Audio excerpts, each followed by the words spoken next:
Deputy Chairs. Chair of SALGA is also not here, but let me acknowledge him in absentia. He'll be here. Deputy Chairs of SALGA, the NEC of SALGA, the Chief Whip of the NCOP, Mema Time in absentia. I know she gave an apology earlier, she was here. Because it's a Ronald Bone, they are still having lunch, they'll be joining us.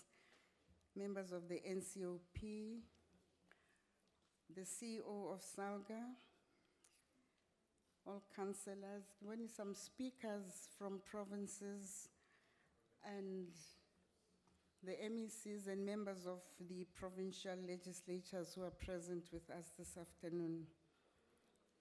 Let me say all protocol observed. Good afternoon, ladies and gentlemen. The session for the afternoon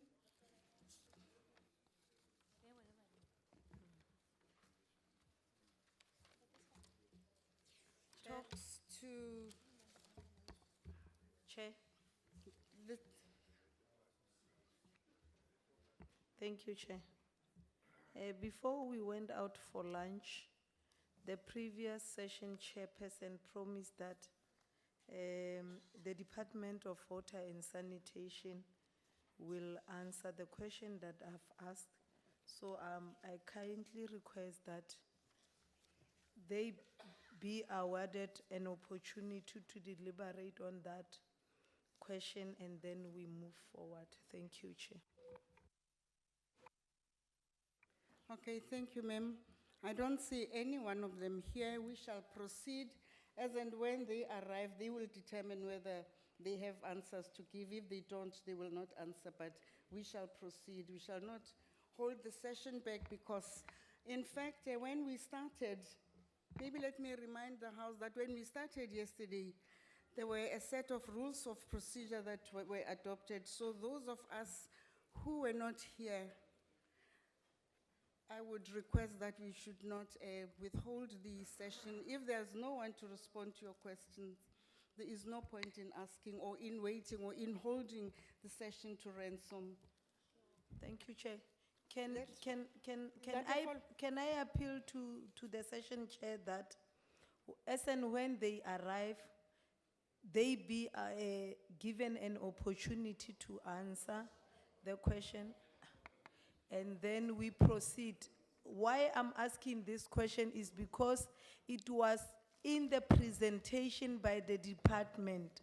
Whether you howl, whether you make noise, whether you do what, I am requesting to the chair that when the department is here, chair must award them the time to deliberate on that question and then we move forward. Agreed. Yeah, thank you, Chairperson. I'm not so sure, maybe I must be clarified. I believed you were still opening the meeting and you were not done. And we all do not know how were you going to fold in whatever you would have folded in from the previous sitting. But she has already now said, that you were opening don't say the shoot. meeting, I think Never. it is just in order that you be allowed. Chairperson? Shoot to us. Shall we have order, please? I'm saying, shall we have order? I haven't, listen, ma'am, I haven't mentioned anybody by name. I said, shall we have, I look at everybody. I look at everybody and I shall look at everybody. I look at everybody and I shall look at everybody from where I'm sitting. So I said to you, you have been answered that as and when the people from Water Affairs are here, they may be given the opportunity, but for now we are proceeding. You are not going to hold this session to ransom. Chairperson, can I also just be noted that I also asked a question on the city power that I would like, so when the, ESCOM is here, also if it can be noted that they can respond, Chairperson, a because I point didn't of get an order. answer on that.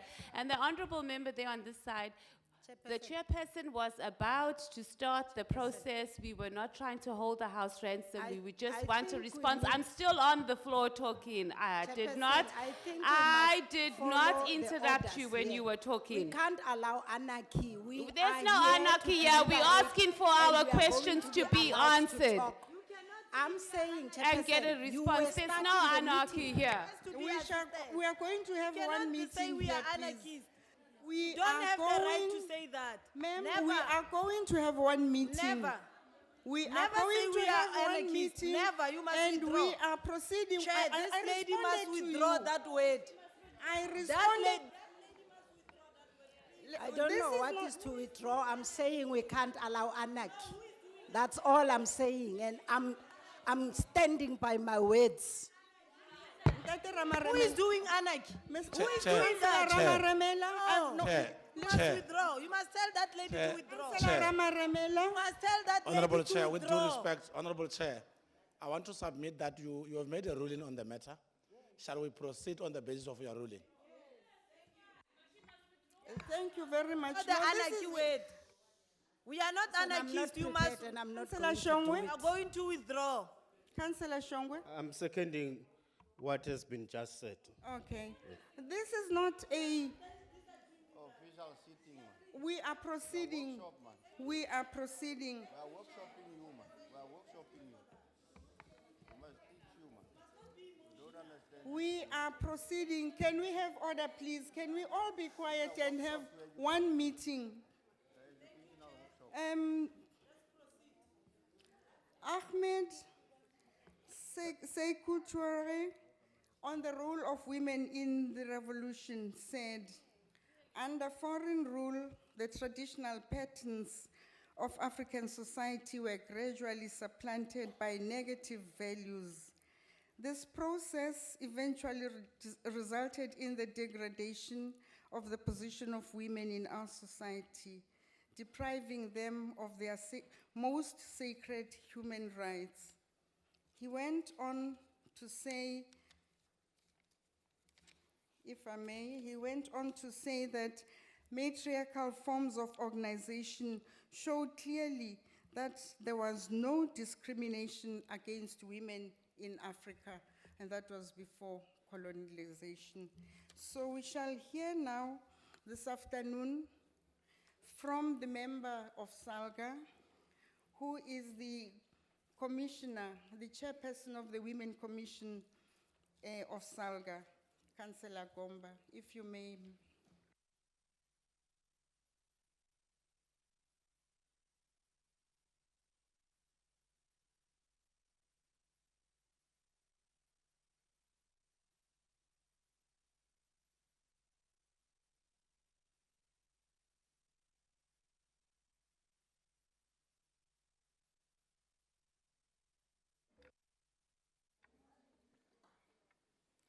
Thank you, Honorable Chair. Good afternoon, everybody in the room. Allow me not to start making a mistake by recognizing certain people, but accept to say we like it, we don't. When we speak about women's issues, we are all solid. You may want to believe that we're divided. But when we start to address women's issues, we're all solid because we want to succeed. However, as I sit here, I represent an opinion of SALGA through the Women's Commission. The outline of my presentation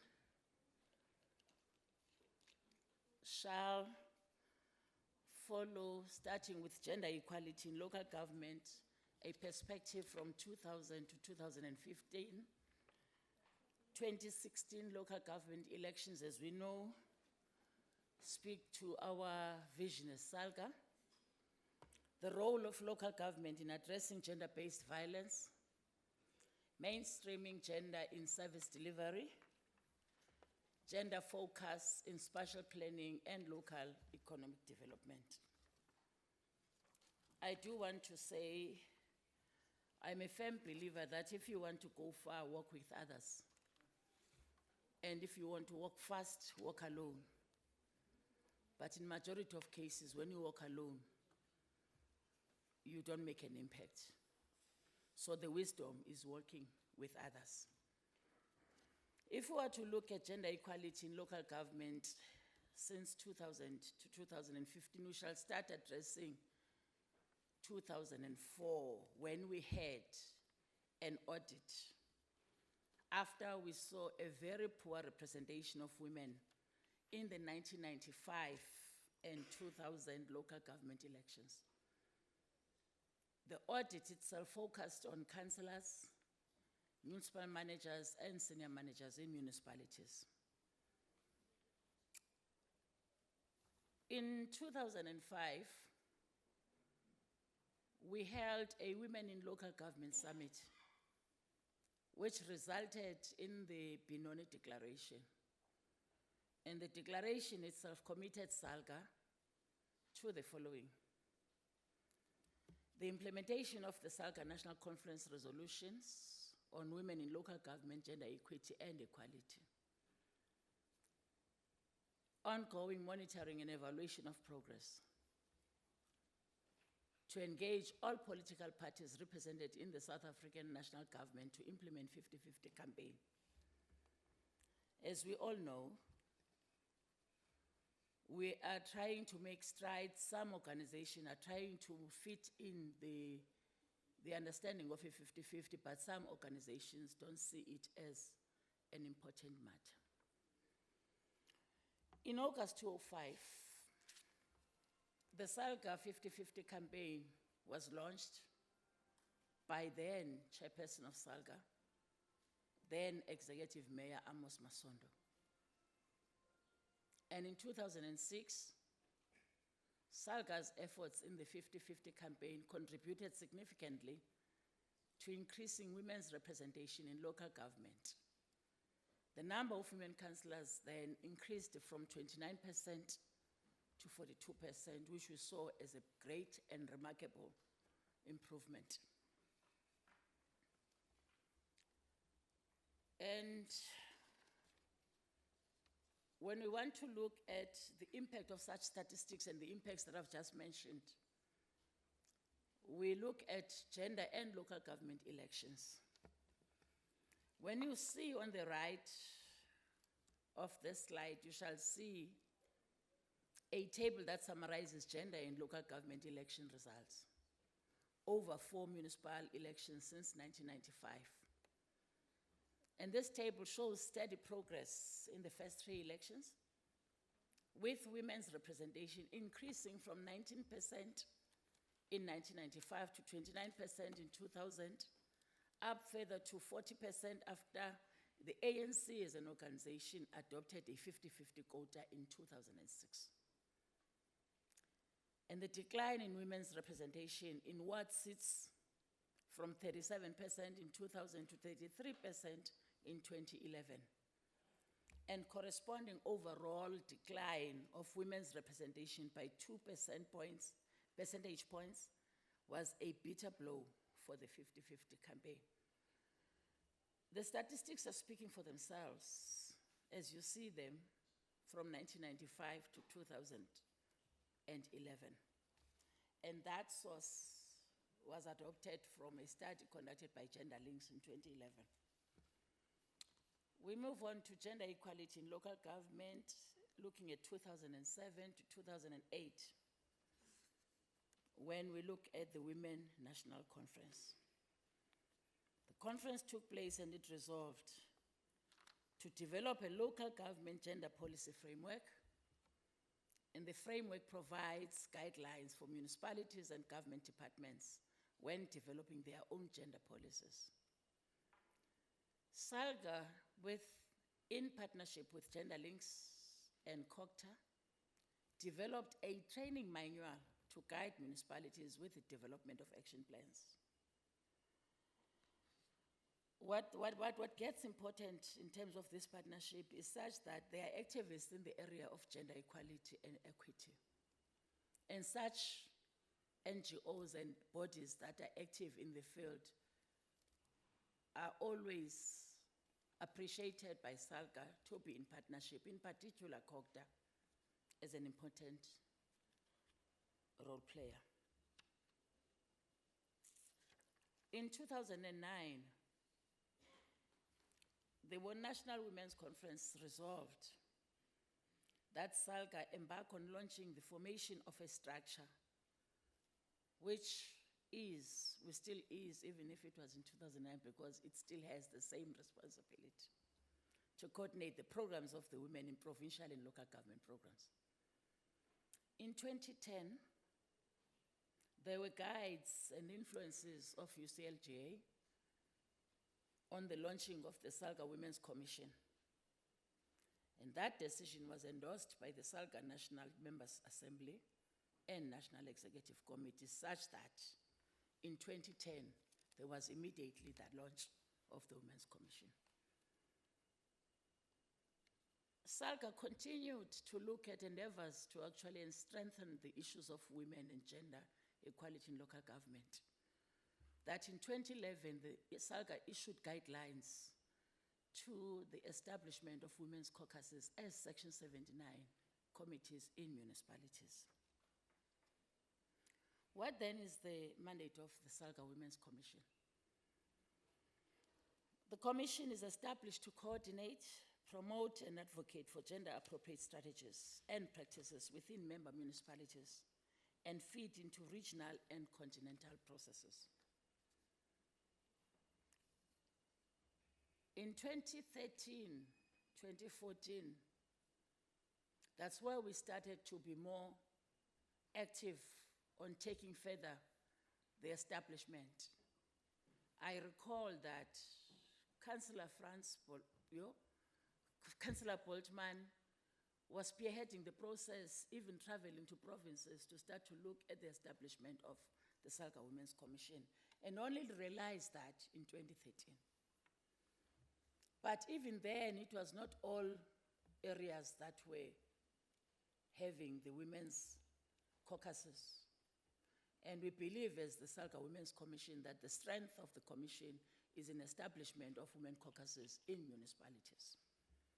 And in 2014 and 2015, we looked at the development of a program of action from the Women's Commission Lekgotla that was held in Mpumalanga last year. And the program of action will be implemented as both a guideline for the functioning of the SALGA Women's Commission, as well as a monitoring and reporting tool to ensure the effectiveness of the commission in meeting its objectives. We're now in 2015. We are on a program, a mission of compiling a status quo report in the current female representation in leadership positions in local government. We understand that the statistics that we have changed. In between, women have been removed and replaced by men. So the statistics that we were still worried that they've dropped even further. As we are in 2015, we're gearing up for the 2016 local government elections and looking beyond. What is our vision for 2016 local government elections? We want to increase the women's political empowerment in taking on leadership roles and participating more fully in political processes. What needs to be done to realize this vision? We want to continue, and we're continuing, the 50-50 campaign. And in September, first week October, we shall be holding a SALGA Women's Lekgotla in KwaZulu-Natal. And it is in that program of the Lekgotla that we shall be launching the 50-50 campaign, and guided by some of the following principles. That we want to concretely address underrepresentation and participation of women in political decision-making. And we want to engage all political parties represented in the South African national government to implement 50-50 campaign. And that shall be tested and seen when we issue our invitations. Because as the Women's Commission, we're intending to invite a president of a party and a president of the women's section of that party. Because we believe that it cannot be one party that subscribes to the 50-50 notion and the 50-50 notion is broken by other parties. So all parties, by presidents only, shall be in that lekhotla when we launch the campaign, so that they can actually promise us and we debate with them and they are part of that campaign. And that's why we're saying we want to engage all political parties represented in the South African national government to implement the 50-50 campaign. We want to confront the structural and cultural barriers that impede women's access to decision-making and leadership positions, and focus more strongly on initiatives that include women in the entire cycle of service delivery planning and implementation. Continue monitoring and evaluation of progress. What needs to be done, Aibu? We want to see the creation of an enabling environment that maximizes women's equal participation in local governance, as well as making the environment desirable for women who are often restricted by gender-specific roles. We're looking at reviewing and reforming of local government legislation. We're worried that there's no legislation that actually forces us to deal with the issue of 50-50. Want to identify and assess the relevance of policies and legislation designed to address and promote increased women's participation and gender inequality in local government structures. The role of local government in addressing gender-based violence. Let me finish off that part about local government elections by saying specifically, we started targeting the constitution, but we are now targeting the elections legislation. That in the elections legislation, there should be some reviewal and amendment to accommodate the 50-50 issue. Let me now speak on gender-based violence and the role of local government in addressing that. SALGA's commitment to eradicating violence against women and children aims to make strong contribution to the development of municipalities throughout the country by ensuring that SALGA provincial offices facilitate and lead the process of implementing the 16 365 days campaigns. We are immediately seeing that this thing of only having your 16 days activism only during the time cannot be accepted that it stops there.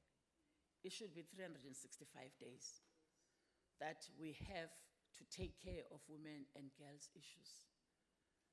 So through our community development structures in SALGA, SPU offices in municipalities, women's caucuses, those matters become very critical. Facilitating the development of the capacity of local government officials and councillors to enable them to implement this campaign of 16 365 days, of course, in partnership with Gender Links, should I be allowed to say, and other interested parties that want to join the campaign.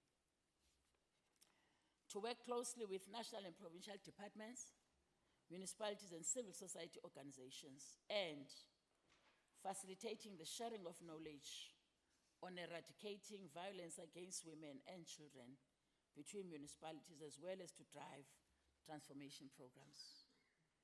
It becomes critical for us to look at gender-based violence as a societal issue, as a socialization issue, as a national issue, so that we can start to actually have programs that start to look at those and eradicate land. Whether it's drugs, nobody intoni, but it should not be a matter apho abantu ba ready ukuzimela ngamatyholo. Let's look at mainstreaming gender in service delivery.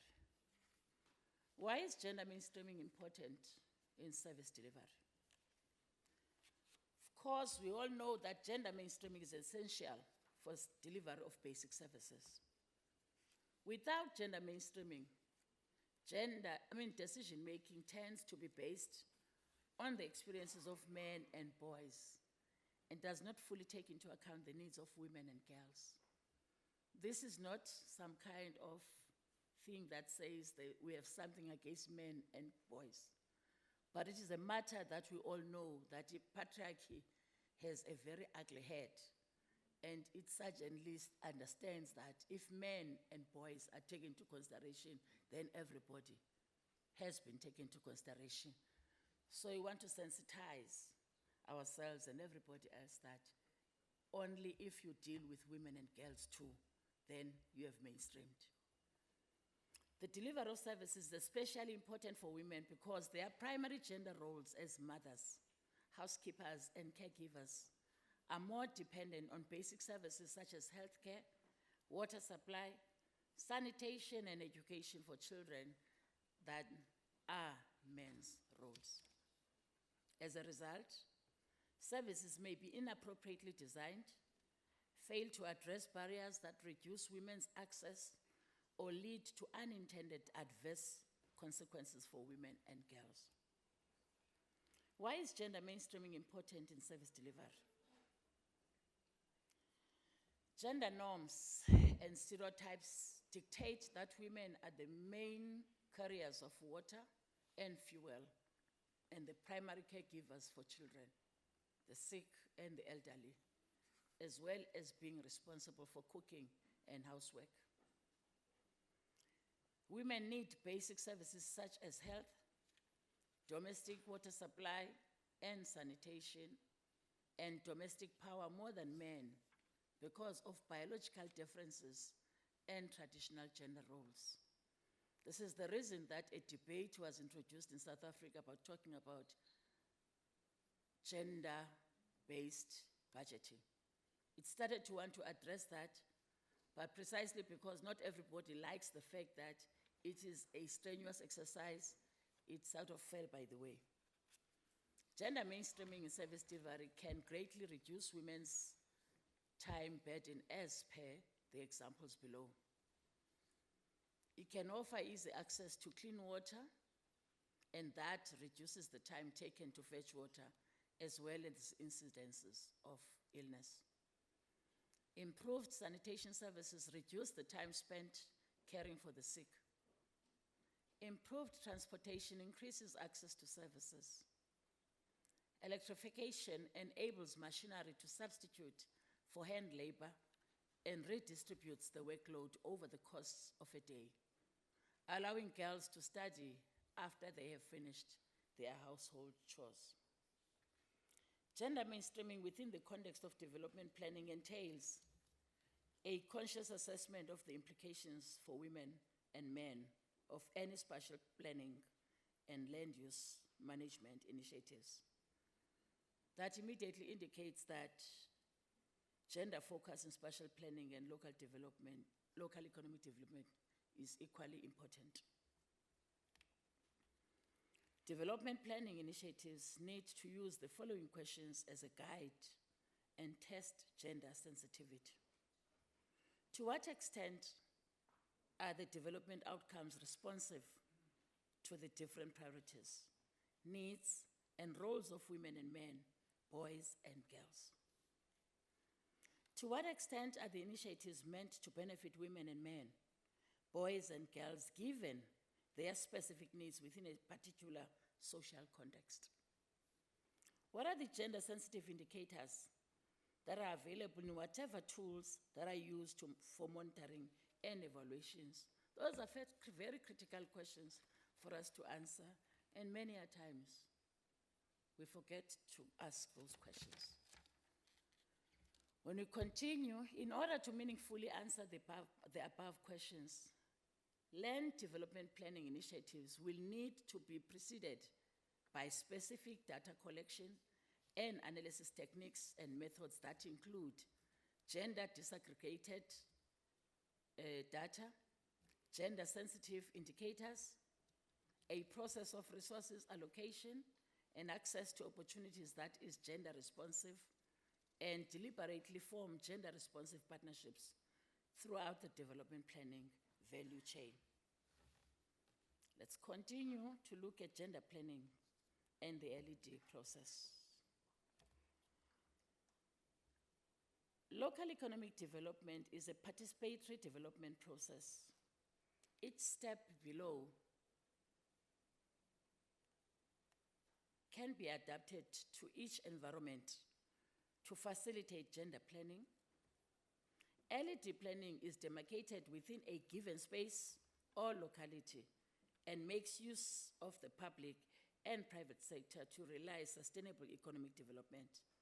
Here are the steps that are following. That when we look at inception and agenda setting, we obviously have to follow analysis and problem definition. That in itself contributes to an LED strategy development and action planning. And of course, it cannot be strategy and action planning if it is not implemented. Much as monitoring and evaluation shall be able, therefore, to understand whether the strategy is bearing the desired intentions. Inception and agenda setting. At that stage, we need to ensure women and men are given an equal opportunity to be involved, considering women's reproductive and community management roles, the timing, facilitation process, and location of these initial meetings is critical. Analysis and problem definition. Spatial, economic, and other forms of analysis should have quantitative and qualitative data on male and female participation rates in sectors and distribution in the economy. Attention should be paid to which sectors, growing or declining, women are concentrated in. At the level of strategy development necessitates forums to deliberate and decide on strategy. That we no more sit in offices and develop a strategy, we consult. Adequate representation is critical for balanced outcomes. Gender issues identified in the problem should be reflected in the strategy as objectives, and outcomes and targets should be disaggregated by gender. Let's look at implementation. Technology and enterprise development. We need to be looking at technology and enterprise development where new technology is often first introduced to men. Efforts should be made to allow women access to typically male-dominated technology for new business. I laugh when I think about this because I was given a cell phone by a man over a counter. I never wanted to ask how do I operate it until I was home and I thought, let me fumble, because I didn't want a man to know that I would ask that question to him in August. Supporting women-owned businesses also needs special focus. Women have different challenges: access to land, finance, low skills base that often leads them into over-traded sectors. Monitoring and evaluation. Again, as with inception and planning phases, ensuring that women are adequately represented, have a voice, and can meet at the time and place of the feedback sessions is key to getting gender-appropriate data to drive the feedback cycle. Challenges to gender equality in local government. The following implementation challenges have been noted. That women political appointees are being replaced by men. I thought I had mentioned this, that we've seen interventions where women are removed, but men replace women. That has an impact, and I so wish that powers that be and ears that be could hear that statement, that we're not happy as women. Municipalities regarding the establishment of women caucuses, Section 79 portfolio committees as an option. We've had problems, CEO, where we've gone to municipalities where we have found that it is a particular mayor who's a male who has no regard of the Women's Commission, Caucus. And even when the caucus is there, is not designated as a Section 79. IDPs generally do not reflect mainstreaming of gender. That is a known fact in most municipalities, that if our IDPs can be tested on mainstreaming of gender, we can be found wanting. No budget allocation for gender mainstreaming. No effort in majority of municipalities made to actually make people understand what is gender mainstreaming and how does it actually get fused into the budget or taken care of in the budget. Reports not disaggregating data on how different projects and programs respond to gender by mainstreaming gender into service delivery. We always say, Chair, you touch a woman, you touch a rock, but we never understand the meaning. The meaning is simple, that without taking care of women, we are bound to fall face first. Thank you so much, Chair.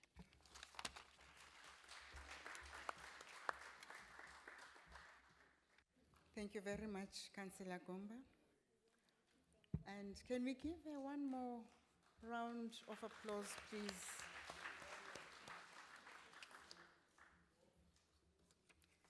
Thank you very much.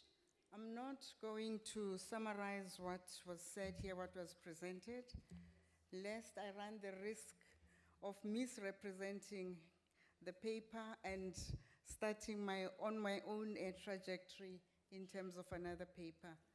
But I'm sure every one of us has been listening and we are all going to be making contributions. I'm told the next two speakers are not here. The Chairperson of the Multi-Party Women's Caucus and Portfolio Committee on Women isn't here. Is she here now? Oh, thank you very much. I'm sorry. You see what I meant when I said I don't want to say things lest I misrepresent. Now that she is here, can we please give her the opportunity to come and address the meeting? I'm sorry, ma'am.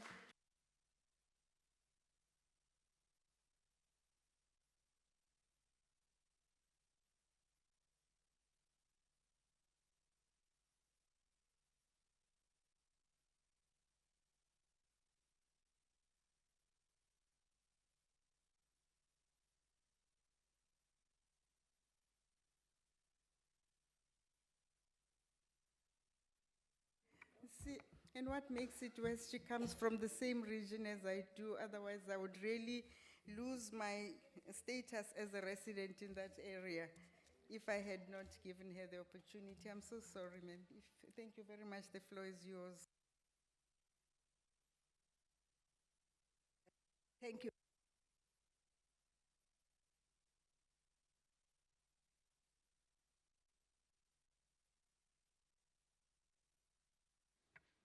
Okay, thank you. First of all, let me greet everyone.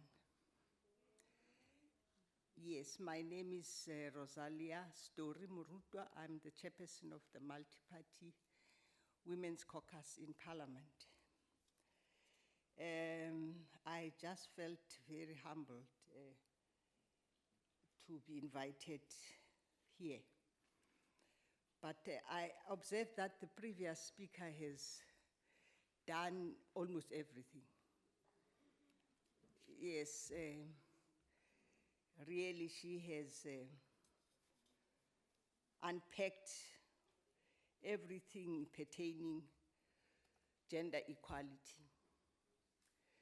I think my role is just to really introduce the role of the Women's Caucus.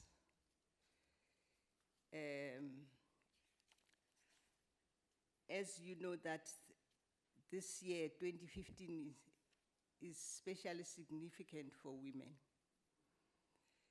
This year marks both the 20th anniversary of the Beijing Platform of Action, as well as the target date for achieving the Millennium Development Goals and right now we're talking about sustainable development goals. Both the Beijing Platform of Action and the Millennium Development Goals are international commitments. I think most of us know that obligate states to action policies and programs that can have a major impact on women's lives. In addition, 2015 is the African Union Year of Women's Empowerment and Development towards Africa Agenda 2063. And I think because this is the month of women, I might as well just say Malibongwe. Yes. I'm just going to talk about the role of Parliament and local government. It is important that the Parliament ensures that it provides a gender-sensitive environment provided for both women and men members of Parliament. The previous speaker has spoken a lot about that. And that legislation oversight and public participation are done in a manner that recognizes the role of women. There is a need for a gender audit of Parliament's programs, policies, and facilities to ensure we have a gender-sensitive institution. A good start would be a review of how far we have come in relation to the Women's Charter and the achievements that have been made in the past 20 years.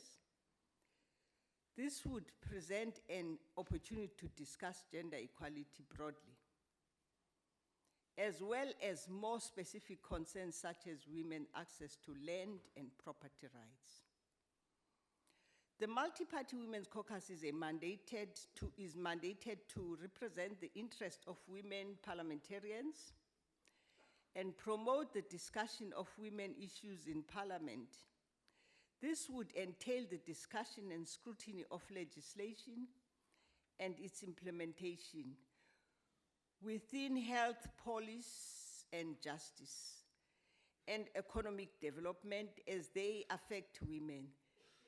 This work would also include ensuring that Parliament itself functions in a manner that promotes women's rights through its operations, infrastructure, activities, as well as programming of debates and discussions. Some concerns raised at the Women's Caucus business planning session include the need to be vigilant about women's representation within the national legislature, given that representation went down by 1% from the last term. There should also be a review of relevant policies such as maternity and paternity leave, as well as sexual harassment policies. Relevant programs and facilities for women are also important. Childcare facilities, appropriate health care services, as well as enough time for the discussion of women's issues are significant. The caucus will also work together with the Portfolio Committee on Women to track international and regional commitments such as the SADC Gender Protocol, CEDAW, and the Commission on the Status of Women to ensure that they are fully implemented. Through the participation of members of Parliament and international, continental, and regional platforms, we can affect changes that benefit women. Platforms such as the SADC PF, the IPU, and Commission on the Status of Women are critical platforms. However, women need to form part of delegations that are not necessarily women's platforms. But where women's voices are necessary, Parliament must also vigilantly monitor the implementation of instruments such as the SADC Gender Protocol and the Beijing Platform of Action. It should be noted that the adequate monitoring of the instruments entail close engagement with women at grassroots. And that makes constituency work by members of parliament paramount to holding local government accountable for holding government accountable for implementation. Local government is mandated by the Constitution to provide a democratic accountability government, sustainable provision of community services in a safe and healthy environment, while promoting social and economic development for local communities. This mandate obligates the local government to adhere to national, regional, and international prescripts. This therefore obliges the local government to strict adherence to gender equality and women empowerment programs in all aspects of the municipality's functioning. Proper implementation, accountability, monitoring, and evaluation is encouraged. The Back to Basics programs, which provides a system of accountability and regular monitoring through monthly reporting, has been adopted. This therefore necessitates that this reporting to include information and disaggregated data on gender equity and equality within municipalities. In addition to recommendations mentioned above, the following are some of the activities that the local government can implement to ensure gender equity and equality. 1, to establish multi-party women's caucuses in all local municipalities. Increase representation of women employed in senior management and local municipalities by developing comprehensive employment and equity plans. Mentor and train all newly employed councillors and officials. Empower women and men councillors and officials on gender mainstreaming, gender responsive budgeting. Promote equal representation and participation of women and men in all municipal committees. Allocate funds for programs aimed at advancing gender equality. Collect gender disaggregated data. Ensure gender sensitive work environment. For example, provision of child care facilities, clinics for employees. Monitor and evaluate the implementation and impact. So this is all the role of women in local government as well as parliamentarians. I'm very happy to have had the speaker, program director, the previous speaker that just walked away from here, that they are doing so much. I think if people knew, they could have scheduled that she comes after I've spoken, because she has dealt with almost everything. And we are proud to say, as a multi-party, the National Multi-Party Women's Caucus, that we think we are gradually achieving what we are supposed to be doing.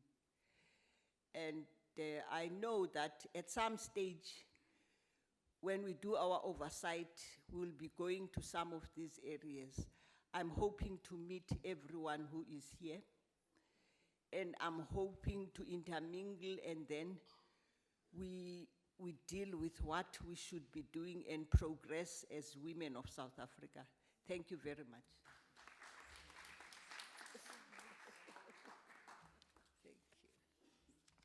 Thank you very, very much.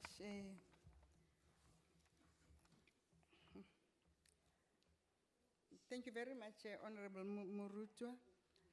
I'm not sure at this moment, at this point now, whether the Minister's Special Advisor has arrived, but the last time I checked, the Special Advisor hadn't arrived yet. She was still on the plane coming over here.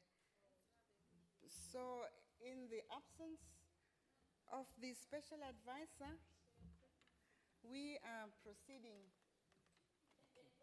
And I would like then to open the House to actually engage with the two. Oh, she is here. Oh. everybody arrives just on time, but we shall maybe take a seat and then you will get the opportunity to come and address the meeting. We were going to take hands. Okay.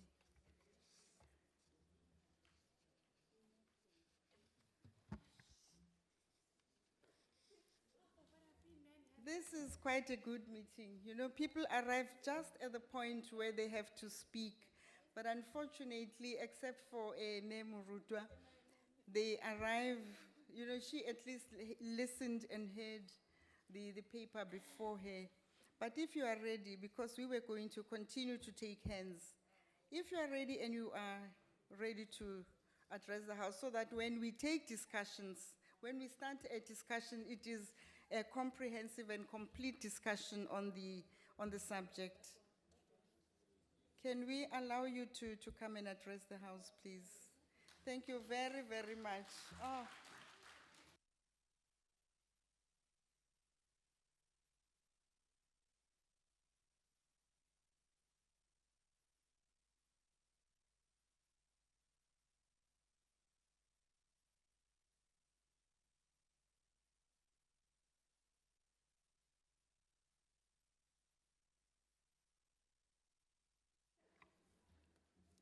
Good afternoon. I'd like to apologize for arriving now. I was recalled, I was in Musina. In fact, I was in Zimbabwe coming back. At that time when I received the call, I was in Musina. So I had to go sleep at Polokwane, then drive in the morning. There were no flights. So I really apologize. for being- No. I think, I thought an apology had been made. Okay. Okay. Just Why are you talking? I just need continue. the clarity Can we from a have, lady. can we allow the Why are speaker? you talking now? Excuse me, please, can we allow How many chairpersons? can we allow the presenter to make her presentation? She there's is only not one Susan chairperson. Shabangu, she did say, and so we are proceeding. Okay.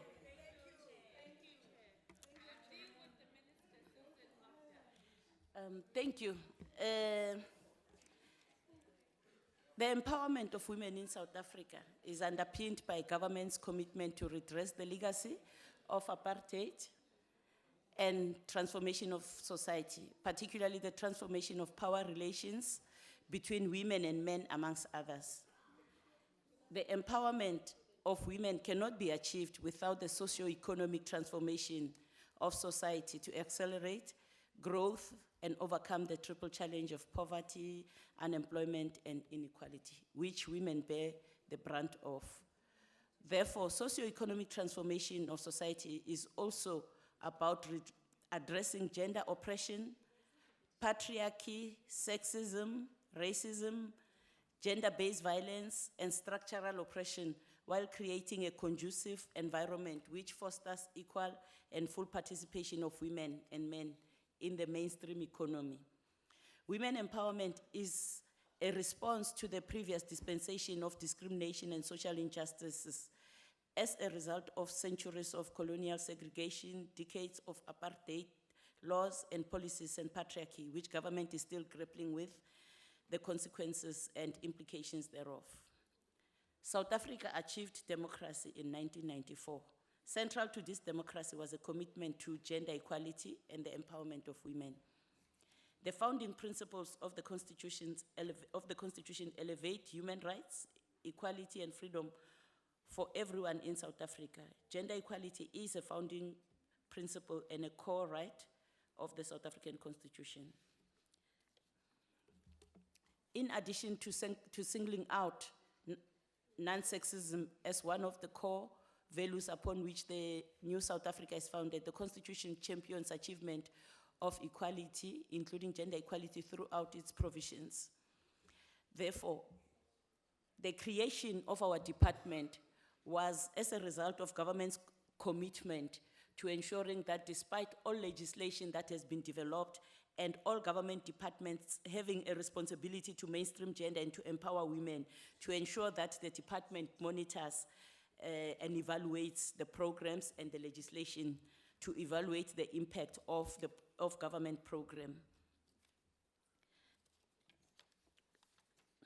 Government had developed many programs from the RDP, GEAR, ASGISA, and other programs which were aimed at developing or empowering the previously disadvantaged communities. However, due to not mainstreaming gender in those programs did not achieve that much. Even though a lot has been achieved, we're still grappling with the challenge of poverty, unemployment, and inequality. And please don't misunderstand me. A lot has been achieved, but we still have to acknowledge that there are challenges. Among the achievements to be celebrated is one of the founding principles. We normally take it for granted. The right to vote is one right that women fought for. It is also in the Women's Charter.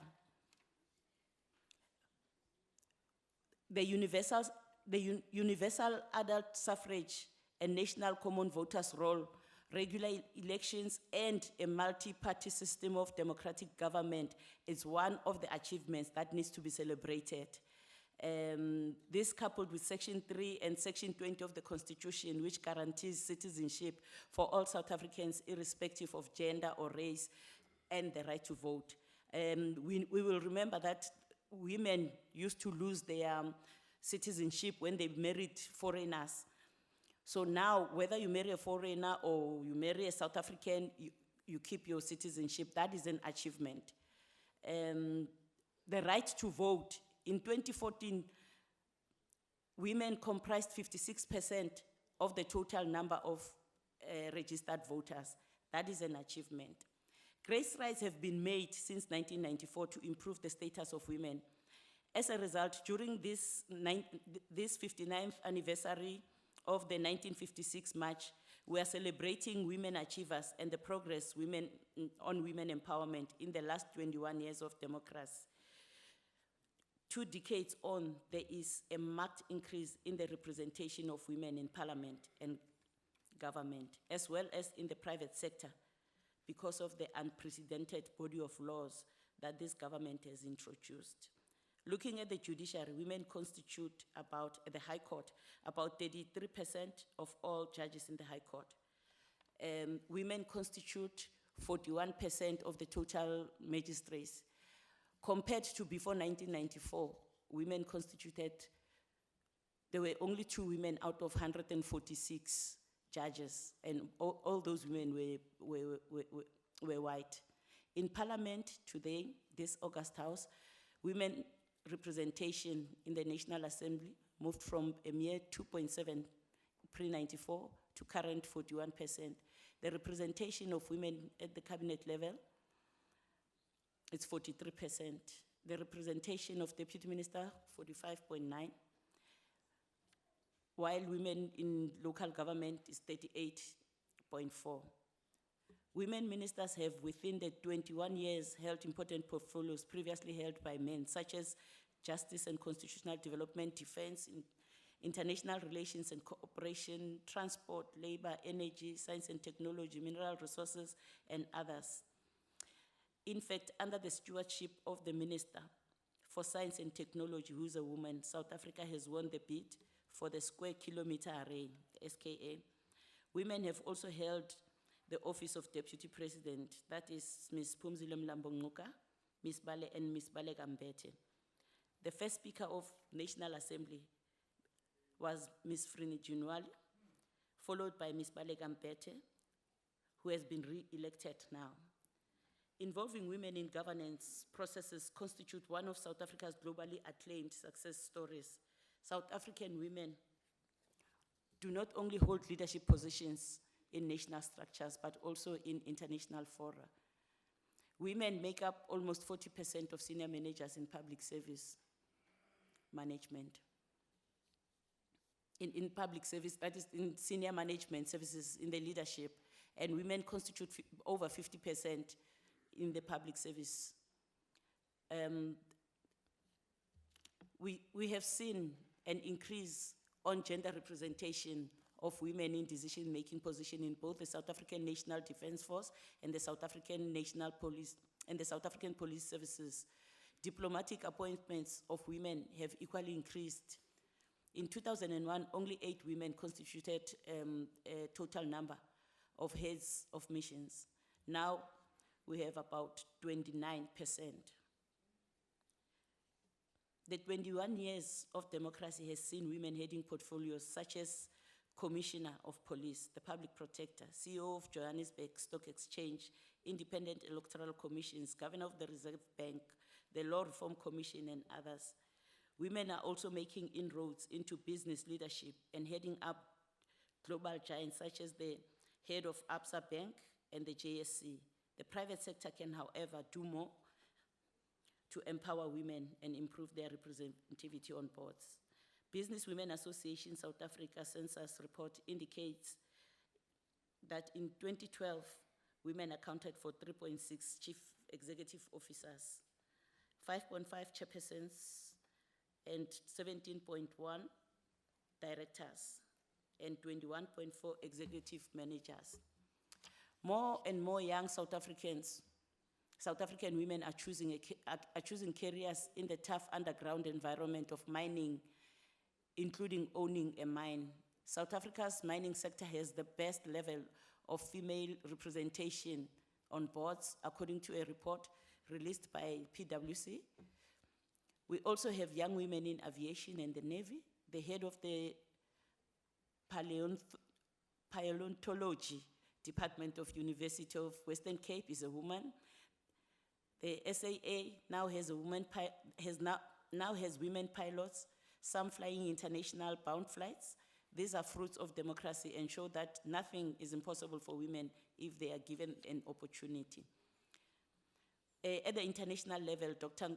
Nkosazana Dlamini Zuma, who was elected as chairperson of the African Union in July 2012, Phumzile Mlambo-Ngcuka, the Undersecretary General and Executive Director of the UN Women, Ms. Geraldine Fraser-Mleketi, and others are occupying senior positions. However, despite all these achievements, women bear the triple challenge of unemployment, poverty, and inequality. As a department, we are targeting the Presidential Infrastructure Coordinating Committee, the infrastructure projects which intend to transform our economic landscape while simultaneously creating significant numbers of new jobs and to strengthen the delivery of basic services.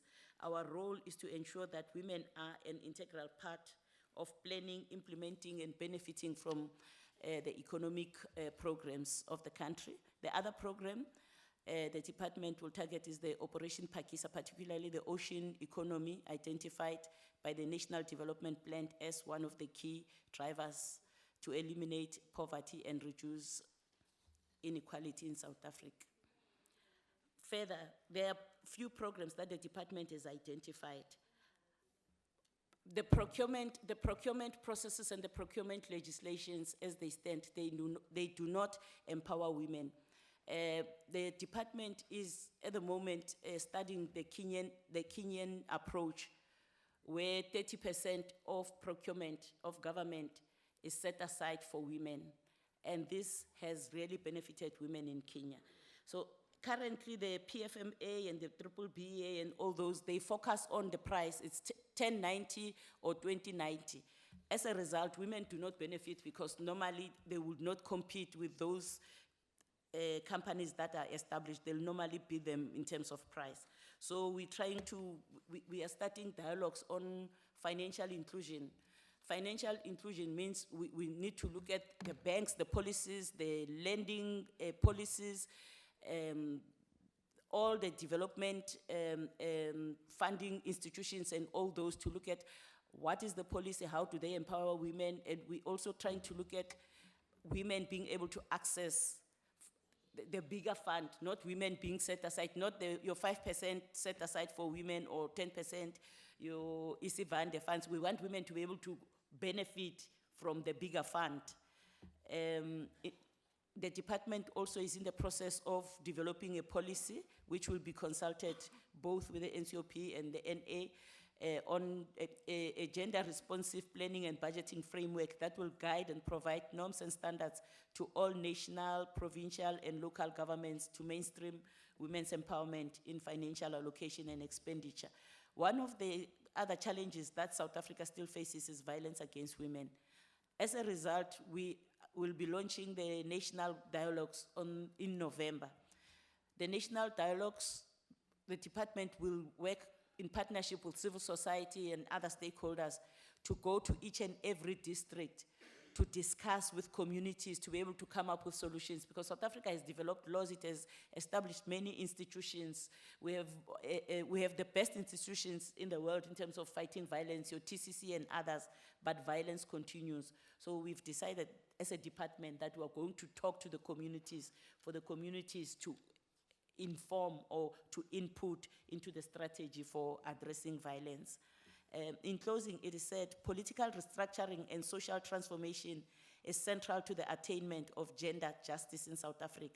Social transformation, if it is to result in a real improvement in the quality of life of women, will be attained only if it is underpinned by fundamental economic transformation. The gains of political liberation are unlikely to be felt unless there are considerable changes both in the structure of the South African economy and its management. And this means that women should also be involved in the structure and the management of the economy. Thank you. Thank you very, very, very much. Can we give a round of applause, a big one too? And thank you very much for just, hitting the ground running. You hadn't even taken a breath to just come through from driving straight to the podium. Thank you very much. Now, while you take your breath, we will then entertain discussion. From everything that has been said here, can just be surmised in one sentence, especially considering that women representation has declined both in parliament and in the municipalities, that the minute you settle for less than you deserve, you invariably get even less than you settled for. So I will open the house for discussion. I will take hands. Let's see if there are any hands that would like to speak. I'll take the two hands, 1, 2 from this side. Anyone, 3 from this side? Any other hands from this side? It is the 3. And then I'll move on to this side. It would be 4 and 5. So we have 5 hands. Can you please start, Bim? Modula Stilo, kya go leboga. Ke lebogele le di presentation tse di dirilweng. Ke be ke tsenye ngongora gore programa e fo pele ga ka item ya bofelo e kwadilwe gore ke Minister Susan Shabangu o tlo dirang presentation. Ka jalo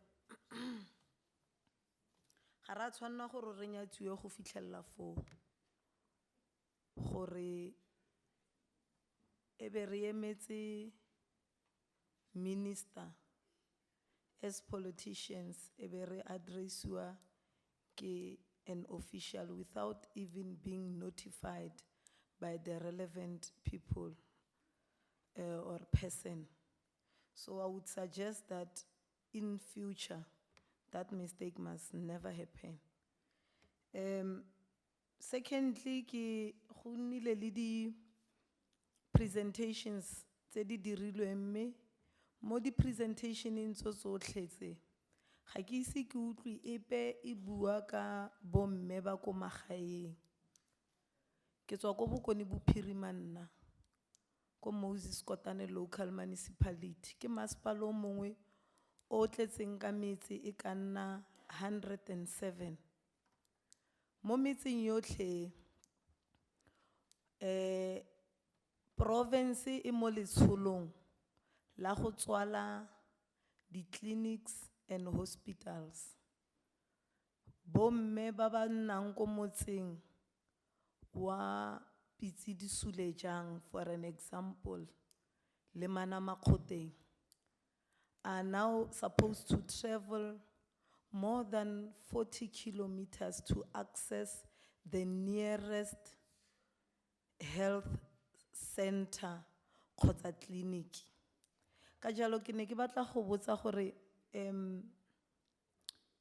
bomme ba ko SALGA commission, is it commission or what? Commission ya SALGA on gender. Ikaeletse go dira eng go tlhabolola maphelo a bomme ba ba nnang ko metseselegaeng. Ya bobedi potso e nngwe, the very same question goes to the department. Gore what is it that the department is doing to improve the lives of women in rural areas? Also, the most oppressed sector, ya hospitality. Ko ke nnang teng ke nna next to the well-known Sun City. E leng gore e thapile bomme ba ka nna plus minus 300, if not 500. Bomme ba ba thapilweng ke Sun City, Sun International bao, ba patelwa merokotso e kwa tlase. A woman will go home ka a wage of about 1,500. Ke eng se commission e se etsang go addressa issue ya hospitality sector? Ene modula stilo ga ka lebala kganyele ya ka ya potso. Ke a leboga.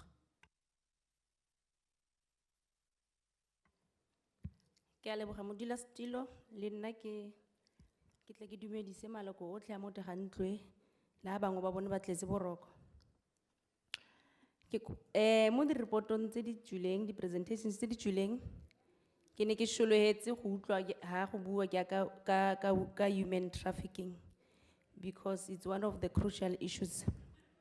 Ha mme a tsamaye a latlhegelwe ke ngwana, ha nka ka ba utlwa se di tla tjenelana dilo tse. Ha o sa mo latlhegelwe ke ngwana, ha nkitla o tlhaloganya se ke se bua, o tla shena ma o ntsha dishabole. Ba re ha nke utlwa se le gore se utlwela jang until se go diragalela.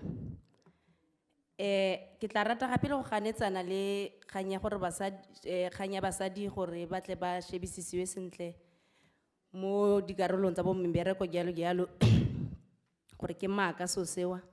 Basadi ha ba re ba tsentse go gongwe mo boeteleding pele ke ha ba dirilwe di-deputy. Ga nke ba e nna gore ke ba tsamaisa di-company tsewa jalo. Ke a leboga.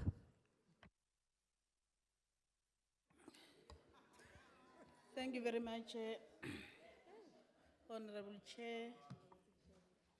Let me welcome the presentation from all the presenters. My issue is on women.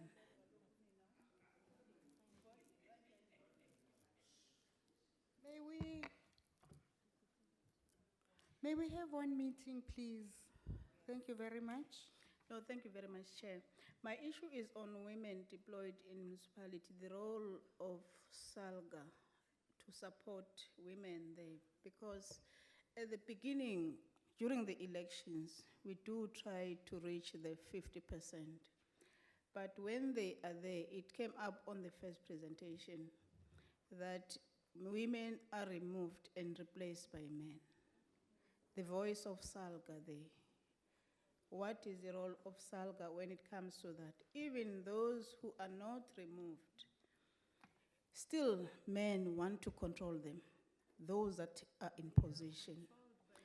If they resist, they become victims. To what extent do we support them as SALGA but also maybe as other women structures, in order to ensure that they stand their ground. Those are the issues that I wanted to raise, Chair. Thank you. Thank you very much. I'm told Honorable Murutwa has left to attend. There's a sitting in the house that she's attending, but we shall proceed. Let's take the the fourth one, number 4. Thank you very much, Honorable Chair. Let us commend the good work of both the NCOP and SALGA of ensuring that the issue of women empowerment, gender mainstreaming is elevated to be an item for discussion in this very important NCOP Local Government Week, which we understand it's more important that I believe it is the last NCOP Local Government Week during this term of local government. And it happens as we celebrate the 15 years of the developmental local government and also celebrate the 60 years of the Freedom Charter. Because, Chair, the reason why I also say it is important, you cannot talk of a democratic and transformative local government that is entrenching cooperative government for people-centered development if you're not talking about women issues. I hope, Chair, as we'll be departing, when we discuss and agree on way forward, we will have clear decisions on how we, as the whole government of the country, in assisting local government, as local government is in a program of making its voice to be even louder, to be heard by South Africa, the continent, and the world on what the local government of South Africa is doing. It will be our program, all of us, to ensure that we assist the ruling party, which I applaud so much for the work well done in the past 21 years, and in ensuring that there is gender mainstreaming. And I know it is the only party that has even committed in the oncoming local government elections to say it will retain 60% of the serving councillors. How do we make sure that all of us, in trying to make that voice to be more loud, we make sure that even women councillors that are serving. Ma'am, sorry, we kept quiet when we were talking. Excuse me, ma'am, excuse me. We kept quiet when you were talking. Allow other people to also make their contribution. Allow other people to make their contributions. Madam, sorry ma'am, your honorable member of the NCOP, can you please be in order and allow other people to contribute? You were allowed to speak. Everybody kept quiet when you were speaking. You'll get your opportunity again should you want to do so. Please allow other people. Can you continue, ma'am? Thank you, Chairperson. My landing point, Chairperson, I want to appreciate the good work done by the NCOP, in particular in the Provincial Weeks programs, including this particular program of the Local Government Week nationally, to continue to implement what is expected by the Constitution in terms of Section 154, to provide support to local government. How I wish as we do our work, we continue not just to be visible on oversight, as other legislators are doing.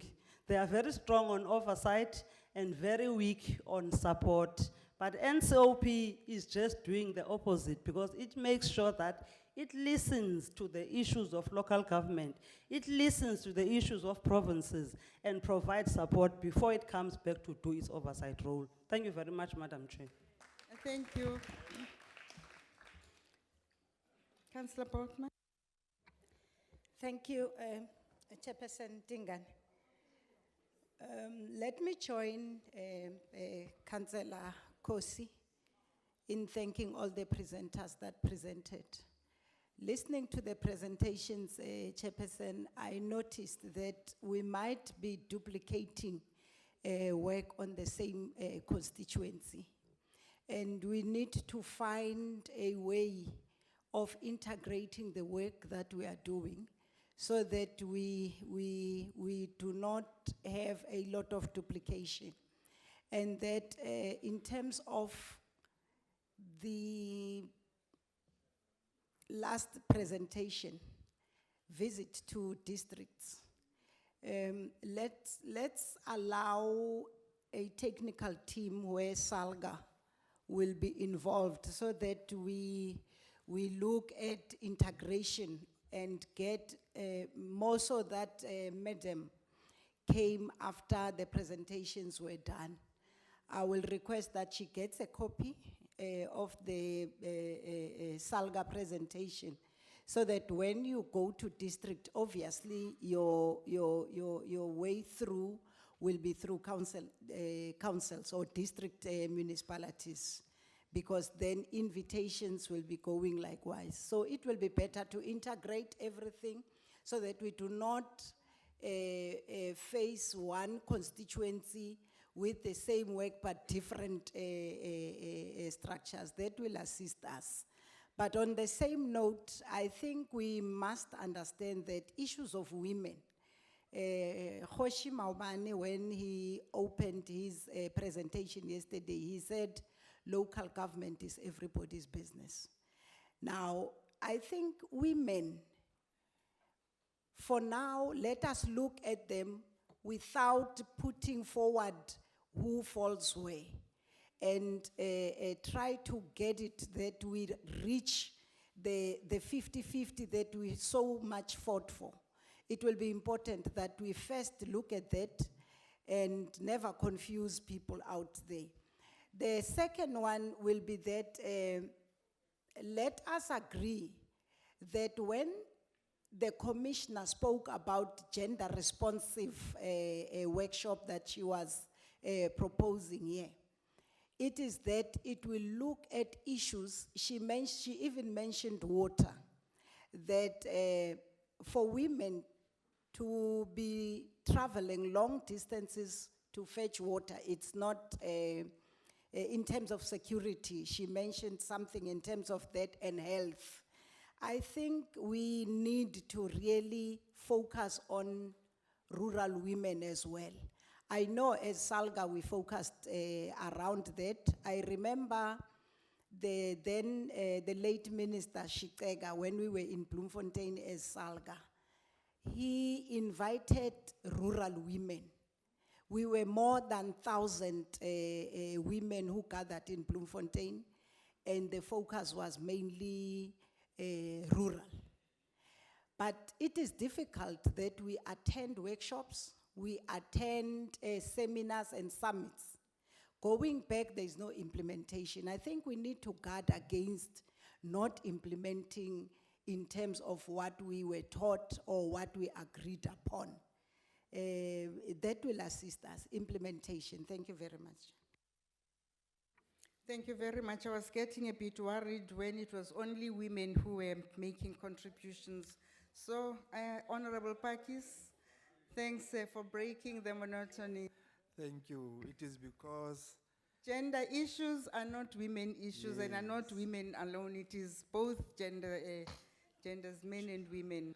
yes, that's precisely the reason, Chairperson. Chair, let me welcome the presentation made.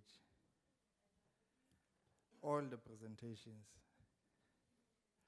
But then my entry point in the discussion is that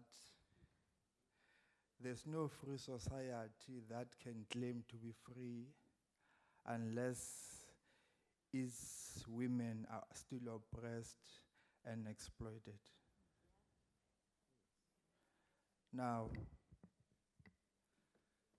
the element, Chair, that I want to bring in the discussion is the one that says women emancipation goes beyond the 50-50 campaign. Women emancipation goes beyond the governance structures. Now, My appeal to the progressive women in this house is we need to locate our discussions and debate in the context of the economy and the system that dominates our societies. And our society, the structures that still continues and perpetuate the oppression and exploitation of women are man-created structures within the context of the capitalist system. That's where we need to locate the struggle of women, the total emancipation of women. We can have, let me include myself, we can have 50-50 in the governance structures and different positions, but we will not claim to be free as long as a women or women are still exploited at the point of production. Now, my proposal and submission is whenever we engage in programs that begins to talk about gender equity and gender struggle, let's remember and mobilize those poor working class women at the factory floors, because they are women too, who must be liberated, who must be educated, who must be mobilized. Look, the advisor to the minister talks about structural oppression, the economic, socio-economic issues. The chairperson of Women's Caucus spoke about a workplace, a friendly workplace to women. That friendly workplace to women will not be achieved unless we consistently attack and expose the effects of capitalist system on women. Thank you, Chairperson. That's my humble submission. Thank you very much. Any more hands? 1, 2, 3. These are the 3 hands that we are taking. Any other hands this side? None. Okay. Number 1, please. Thank you, Chairperson. Mina, I'll try and be a little bit out of order. That is why I've been so mum since yesterday. And even today, I've been observing as people were, interacting, through and throughout. Let me comment a bit about, I don't know whether to call this workshop or what. My disappointment here is that as NCOP and SALGA, I thought we were going to engage by way of discussing, matters and thresh them out as we carried out, oversight during the past week and also in the past. The reason why I realize it's like when somebody is on the field, you see,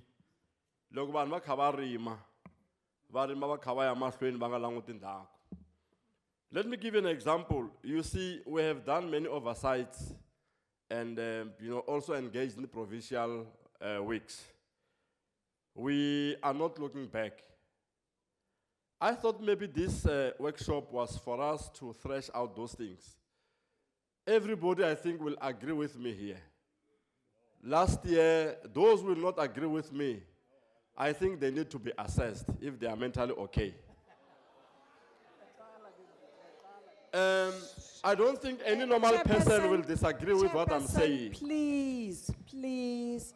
We have councillors, we have honorable members. Let us not imply there is anybody in this chamber who's not mentally okay.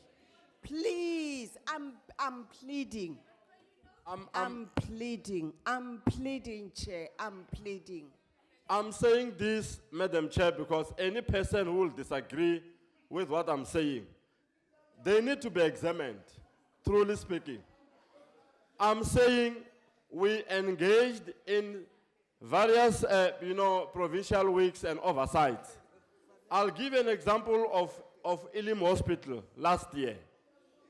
I'll give an example of one other road which was constructed in 3 months, in a period of 3 months, that road was washed out. I'm just giving an example.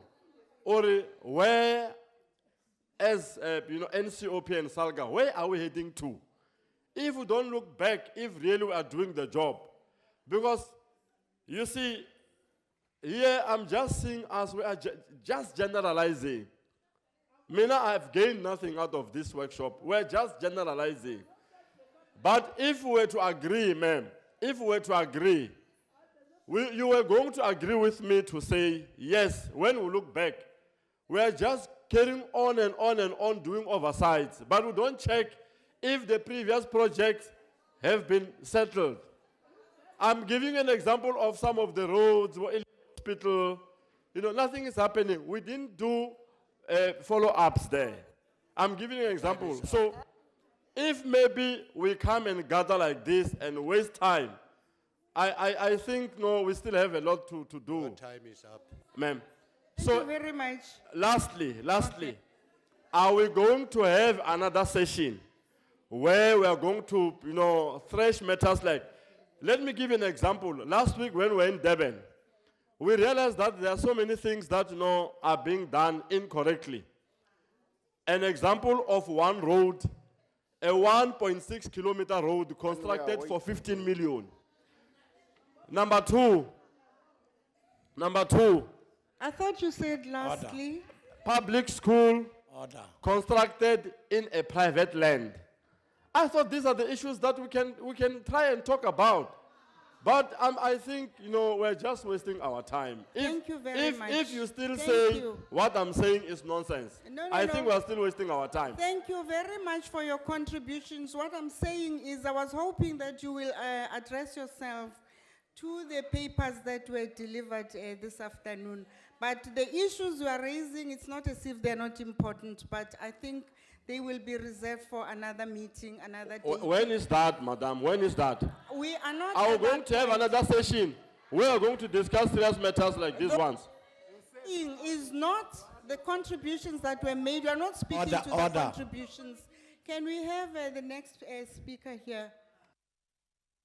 Thank you, Session Chair. I want to talk about the effectiveness of this session.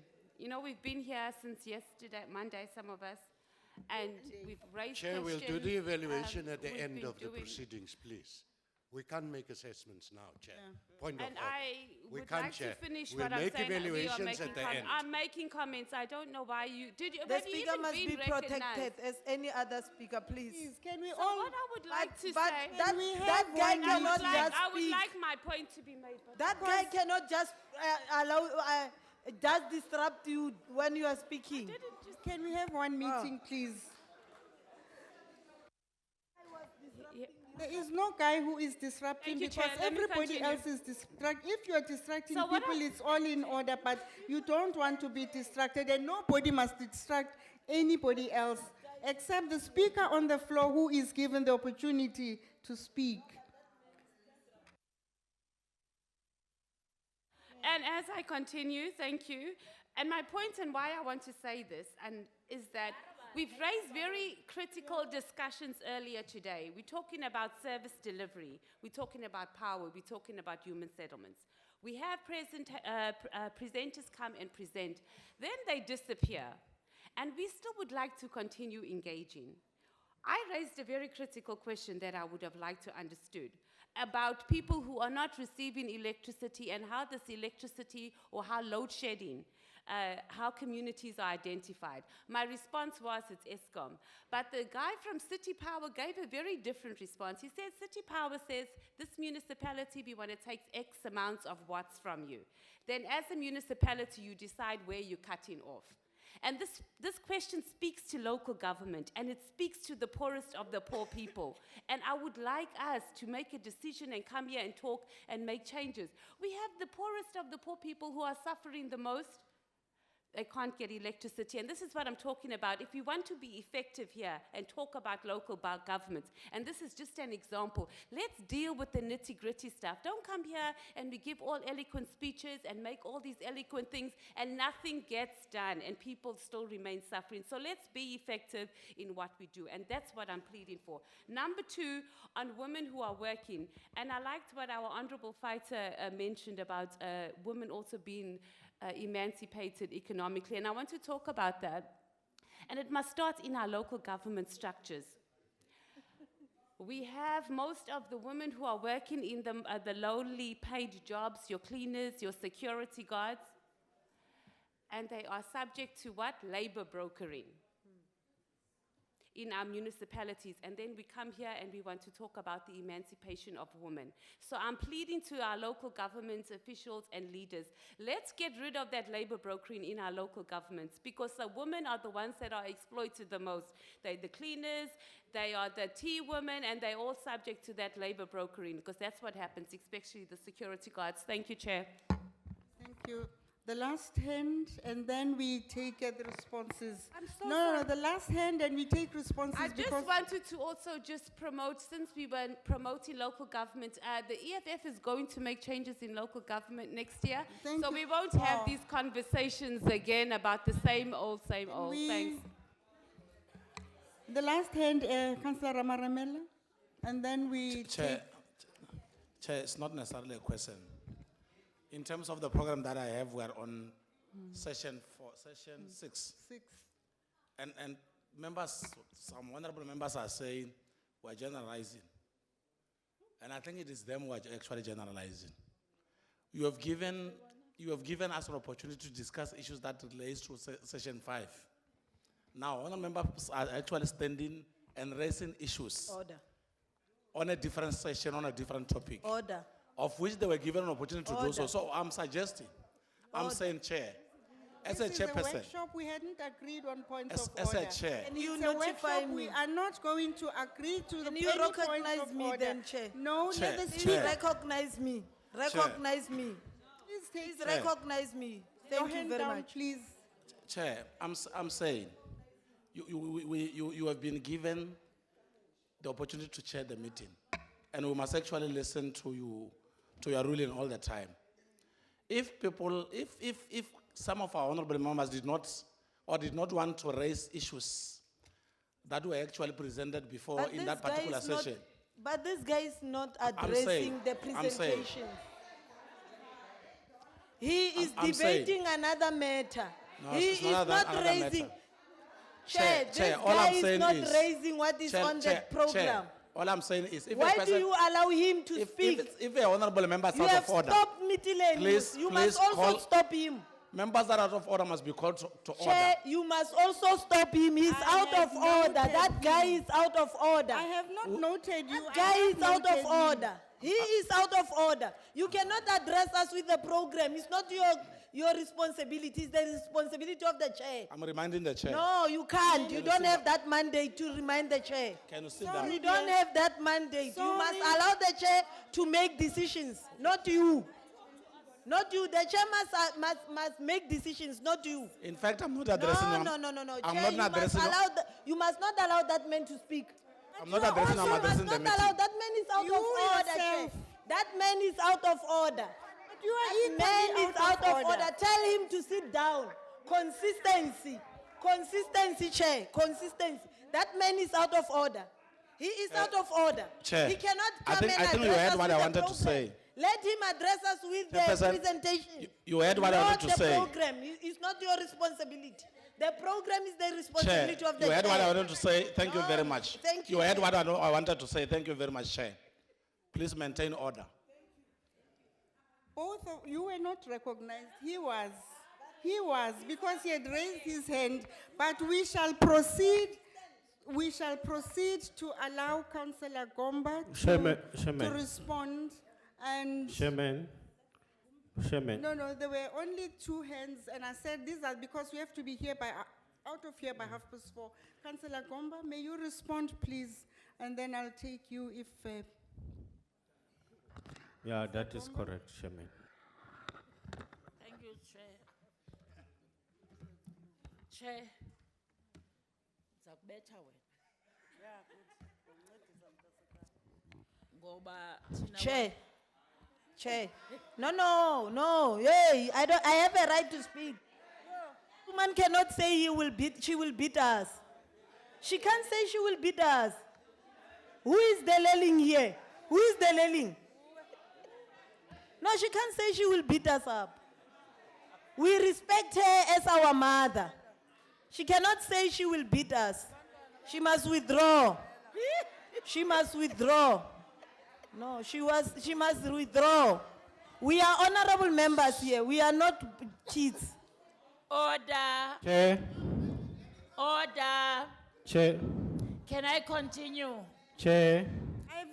I've allowed Councillor Gomba to respond, I am please. responding, Chair. Yes, and she will do so. And she Okay. knows the meaning of what I said and the way I said it. I will not enter into that manner of dealing with issues. Sukeza wena. Chair, one of the issues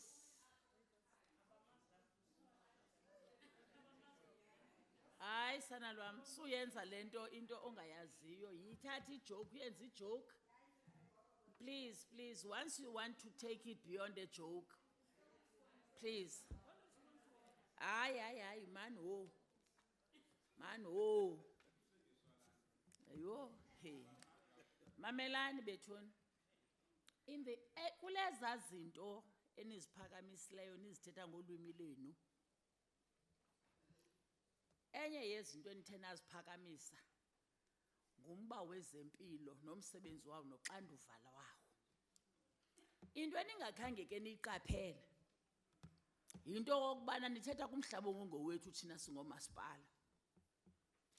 Thina nje singumbhobho wothi abahlali bathi xa sithetha kulambimbi lokudibana koburhulumente apho uburhulumente obuqoqa ezempilo buhlala khona. Asikwazi ke ngokuthi thina singurhulumente wamakhaya ukuphendula ncakasana kumba othetha ngezempilo ngoba akusingumba wethu. Uthathiwe ke kuthi ngenxa ye-Act ka-2000 wasiwa apho ufanele bukhona. Yabona ke xa uthetha ulwimi lakho nami zawuthetha ulwami ngoba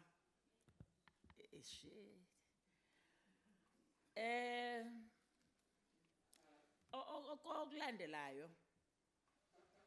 I'm worried about other people. Let me go back to a normal language.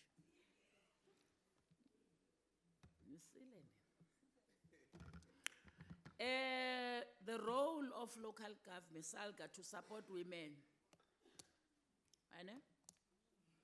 I think if we're listening to our presentation as SALGA Women's Commission, it is unfortunate that when you present, you can't present a full document that stipulates exactly what you have been doing. Otherwise, it will take the whole week because we've been cross-cutting, you're crisscrossing South African municipalities, whether they are rural or urban. The first step to deal with women and support of women and their development is to actually find the missing link, and we found the missing link that there are no structures where women are talking. There are no structures where women come together and start to see as to where is the gap. What programs can we engage on? And this is the reason that SALGA therefore set up the SALGA Women's Commission. And subsequently set up in municipalities women's caucuses. By their nature, women's caucuses in municipalities have got their terms of reference, which are quite explicit on the manner in which and how they support women. The women's caucus is quite clear Women's Commission is quite clear as to how do they deal with their objectives. And what are those objectives? Those objectives are inclusive of both women's support, also the issue of creating a platform, because if we didn't have a platform, we would not be able to speak about the removal of women replaced by men. But that we have a platform, we're making it known, we're talking about it to us, we're airing our displeasure about it. But the question is saying, what is it that we are doing? We are not the political parties that are replacing people. We are not the political parties that are deploying men instead of women. But the fact that we have a concerted effort to engage them, that is a first step to changing people and transforming them. Maybe they're not aware that they're doing that. Secondly, the concerted effort that we're saying we're inviting them to engage them on the launch of 50-50 is a step in a direction where we're not saying we're calling a particular organization, we're calling them all. Ngabo abazawuthi asize. Thina sizabacela pha upresident kunye nopresident wabafazi wabo uba banayo iwing yabafazi. They must be there so that we talk to them. And I agree on the integration of work, because we said as SALGA Women's Commission that we're open to have partnerships and collaborations with whoever is in the field of operation that we are in. I don't think it can be overemphasized. Secondly, we pride ourselves as the Women's Commission of implementing our decisions. We started in 2013, but we've made it a point that each and every province has a Women's Commission, and it is effective. An example, this 31st, West Northwest is starting its own Lekgotla as the province, right where they are. Eastern Cape has gone through that, KwaZulu-Natal has gone through that, Mpumalanga has gone through that. We're now following on the other provinces to do the same, such that when we go to national, we don't get people who bring their own opinions. We get people who are actually giving us reports and programs of actions that are informed by what municipalities are doing, women at local government. Remember, we're women in local government, but the debates are starting to get out of our area. We may influence other areas, but we have no control to direct them. So bear that in mind. The women's emancipation issue is a global issue. It is an issue where we are saying, in my presentation, I spoke about the progressive organization, I spoke about other organizations on the gender. Dinewarike, diafuna uzibuza umbuzo bana, yaphi i-gender wing ye-COSATU? Yaphi eye-Communist Party? Iphi eye-DA? Iphi eye-EFF? EP, COPE, for us to really deal with issues of women emancipation. When I started talking, I said, you may see us as different as women. You may even want to believe that we are fighting, but when we talk women's issues, we forget about where we belong. If we are honest about women's emancipation, it should be like that, unless we don't know the issues and the gender struggles. So ndifuna ukuthi ke xa ndigqiba ndithi, for us, we really do not have serious questions as SALGA, because that is exactly what we are doing. In municipalities, because we've got women's caucuses, we've got women's commission in district and metros, we are sure that one of the things that we chased away through the help of SALGA was this thing here, certificate of attendance. We've got degrees, some of us have got masters, we've got whatever, because we have been members of the women's struggles in local government and structures. And we're proud of that. To start to say, even when we get out of this, we cannot be improved as Kalujat. But rest assured, those who are here, we are not getting out. If we still have a grey matter to contribute to local government, sizaphinda sibuye ngo-2016. You are going to still see these faces and be stuck with them, and we shall take the agenda of women's emancipation forward Thank you.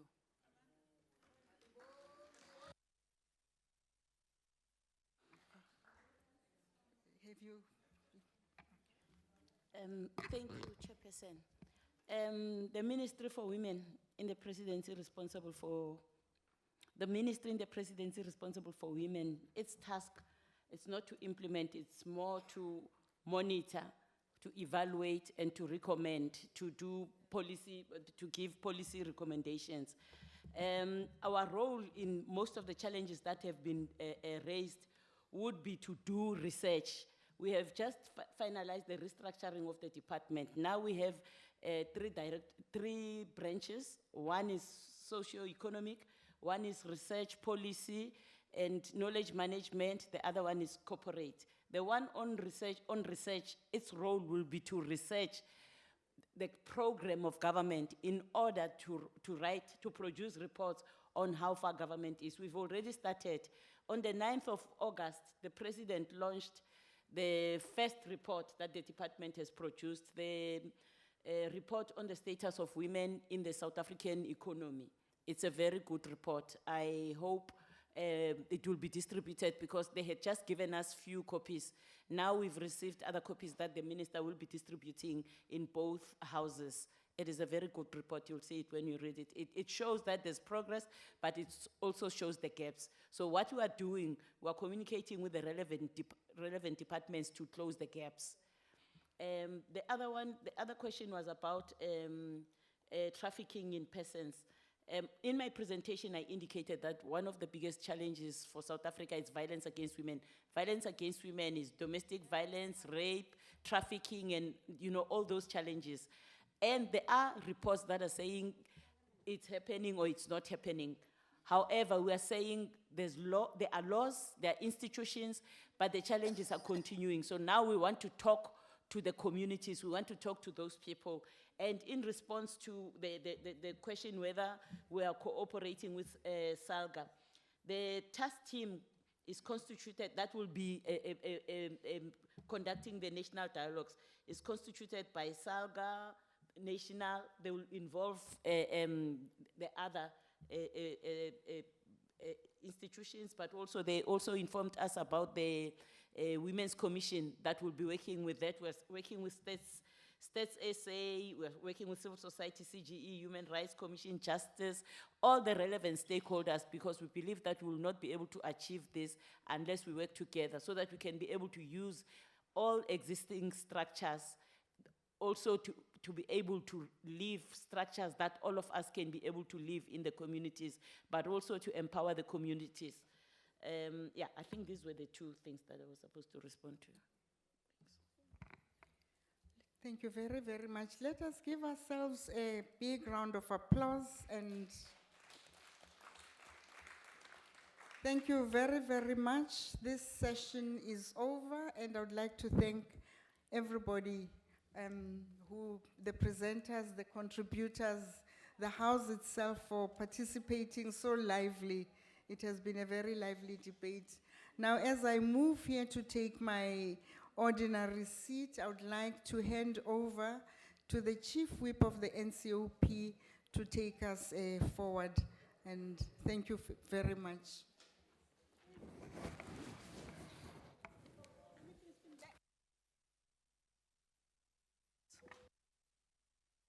Applause for Councillor. Thank you very, very much.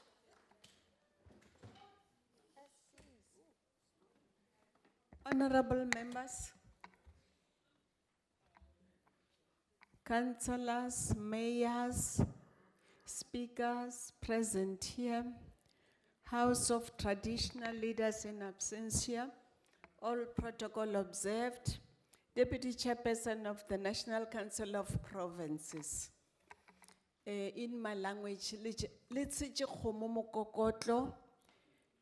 I'm really going to be Gordon Bondag.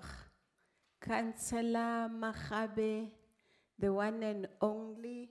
Where do I start? Not yet. Oh, I'm lost. Councillor Pile, please take your seat next to me. As the program indicates, we are now getting the summary of key resolutions of the week. Key resolutions of the week. Over to you, Councillor Pile. Thank you very much, Chief Whip and Chairperson of the session. I'm simply going to run through a summation of discussions, well, not a summation of decisions, of discussions as they ensued since yesterday. Maybe let me just qualify it to say that I guess some of them will require decision-making structures to engage with them. I suppose the NCOP will need to go to a sitting to resolve on some of the issues, on issues that relate to SALGA. Its NSC will have to process those matters. But I think this simply represents issues that would have arisen out of discussions over the past 2 days that require one form of decision making or the other. Chair, the way the presentation is structured is that the two columns there on the left-hand column are really the issues that are being raised, the programmatic areas, if you like, and in the right-hand column then it's the reflection of what the specific resolutions are that are required. So I'm just going to run through all of them. There are not many slides. It wouldn't take me more than about 7 minutes. On the areas around legislative amendments proposed by SALGA, which, and these are amendments for which already representations have been made to the NCOP. The action there is that the NCOP arrange a dedicated session wherein which SALGA will present and discuss the specific proposals that have been submitted. Then on issues of reporting requirements of municipalities, the two issues that arise, the first is the reduction or rather the creation of a single repository where sector departments can obtain all necessary information. So if you look, the 32 national departments, municipalities have to report to a whole range of these departments. The idea is to create that single repository where then departments can go and mine, if you like, information that is required of that repository. And then the second one is to develop a consolidated strategic reporting framework for local government. Then the two actions that are required there, firstly, that COCTA make a specific proposal on how the single window can be created, and also that COCTA develop a framework for NCOP to do oversight over its strategic decisions. Then on the issues of a government response to migration and urbanization, with particular regard to the impact on planning, is that firstly municipalities have to begin to take the impact of migration into account in their planning in a short, medium and long range context.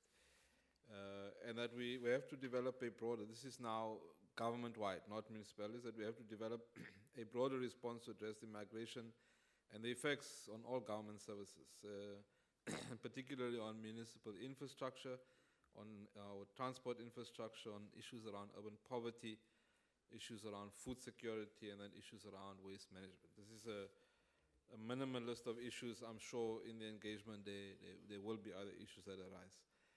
And that the role players involved there would include COCTA, National Treasury, Departments of Transport, Energy and Water, SALGA, Rural Development and Land Reform. And then still on the issue of urbanization and migration, with regard specifically to the impact on municipal resources and services, that we need to look at the funding instruments or the financial impact and then the consequent fiscal implications and arrangements within our system of government to create a basis to respond to these challenges, at least from a funding perspective. And that work will require an integration of effort from the Finance and Fiscal Commission, COCTA, National Treasury, and SALGA. And then on issues, still on the thematic area of migration and urbanization, on access to credible data in periods between official census periods. Again here, that between Stats SA, the custodians of statistics, national statistics, National Treasury, and COCTA, that we work out a mechanism. Census, or rather, Stats SA does now present a 2-yearly national population update. So it's really to create a synergy around ensuring that those figures filter through and begin to impact the planning and or other work that requires those figures from government, or to government rather. Then on the issues of traditional leadership, that the relationship between the traditional leaders and councils and municipalities to be strengthened, that the role of traditional leaders in municipalities needs to be clarified, at least through legislation. The role of traditional leaders in service deliveries needs a discussion and clarification. And then municipalities to support the traditional leadership with regard to initiation processes, and then traditional leaders to be represented on SALGA governance structures, capacitation of traditional leadership, and the role of traditional leaders in land development in general, and particularly with regard to the now enacted SPLUMA, the Spatial Planning Land Use Management Act. And then the actions required, the decisions that we're proposing around those thematic areas relates to the requirement that Cllr promulgate the draft resolutions. I think the minister on yesterday, in fact, did make reference to those. That municipalities and traditional leaders to agree on steps to be taken around the issues raised. And then SALGA's governance structures to make proposals in this regard. And finally, that the SALGA and the National House of Traditional Leaders to agree on a program of action to give effect to these issues. And that, of course, the relevant departments, including the National House of Traditional Leaders, Department of Traditional Affairs, Department of Rural Development and Land Affairs, and SALGA to finalize and develop those proposals. Then on the issues of SALGA's participation in governance structures or in the legislatures, particularly SALGA's representation here in the NCOP, the current provision the current arrangements or rules, if you like, simply provides that SALGA members attend meetings. So they have no standing other than that. They may engage in debates in the House, but they may not, for instance, raise questions, they may not submit motions. And secondly, that SALGA to improve its participation in the provincial legislatures. So those are two problem areas raised in response thereto. That firstly, the NCOP to look at or consider amending its rules of order to provide or to enable the SALGA delegation here to introduce motions in the House and or to pose questions in the House. And secondly, that the outstanding MOUs, Memorandum of Understandings, to be entered into between SALGA and the respective provincial legislatures to be amended to provide SALGA participation in the legislatures. And that finally on that thematic area, that the NCOP to provide oversight to ensure the amendments of the rules to enable these issues. Then we move, Chair, to issues around ward committees. The minister yesterday raised, I think he was referring to Lisedi in Gauteng, as a model system of ward committees. And the point he was making is that what makes them effective is that they are represented or they're composed of different organizations and sectors within a community. And I think it's fact that across the country, each municipality opts for its own or makes its own determination rather as to how the ward committees are made up within the context, of course, of what the Systems Act provide. But what the Act doesn't do, for instance, is provide guidelines on the actual elections of ward committees. In some instances, municipalities have their policy directive in that regard, or in some instances, bylaws to regulate that. But I think the point we're making is for the sake of uniformity and based on those best practice models, that SALGA then develops a set of guidelines for the elections of ward committees, which will then bring standardization and improve the efficiency and efficacy of the system of ward committees. And then on issues around municipalities with mining communities, that we should engage the mines firstly around the social labor plans to be included in municipal IDPs, mines to be held responsible for compliance with the social labor plans, and that the traditional leaders in mining communities also be addressed on the impact of the mining activities as well as the social labor plans. The actions required there is that SALGA to extend its support program in those communities, that the Interministerial Committee on Mining Communities to address municipal specific aspects, and that the municipalities continue to engage the respective mining houses in those municipalities, and that municipalities must ensure compliance and the need to be supported by the Department of Mineral Affairs, Department of Traditional Affairs, COCTA, and well, I think that's a repetition. Mineral Affairs is covered. Then on the role of COCTA in provinces to be, the role of COCTA rather in provinces to be clarified in terms of coordinating sector departments, and that's work that both COCTA and the NCOP should engage with. And then on MPACs, the Municipal Public Accounts Committees, to be included in oversight visits by the NCOP, just to close the loop there. And the action required is that the NCOP to share detail of oversight visits to SALGA, so that we're able to coordinate the respective committees at municipal level, and that, of course, municipalities to ensure the participation of the members of the MPACs. Then on national and provincial sector plans and their integration into the IDPs, municipal IDPs, the recommendation that we're making is that both the COCTA and the Department of Performance Monitoring and Evaluations in the Presidency to develop and implement legislation to ensure that all sector departments integrate their planning into municipal IDPs. Now, this is something that we've been saying, that departments must integrate, but what we continue to experience is a disjuncture in planning. So municipalities have a spatial plan, and sitting on top of that spatial plan is a housing delivery plan, transport infrastructure plan. And then you get national and provincial governments developing water infrastructure, all manner of infrastructure.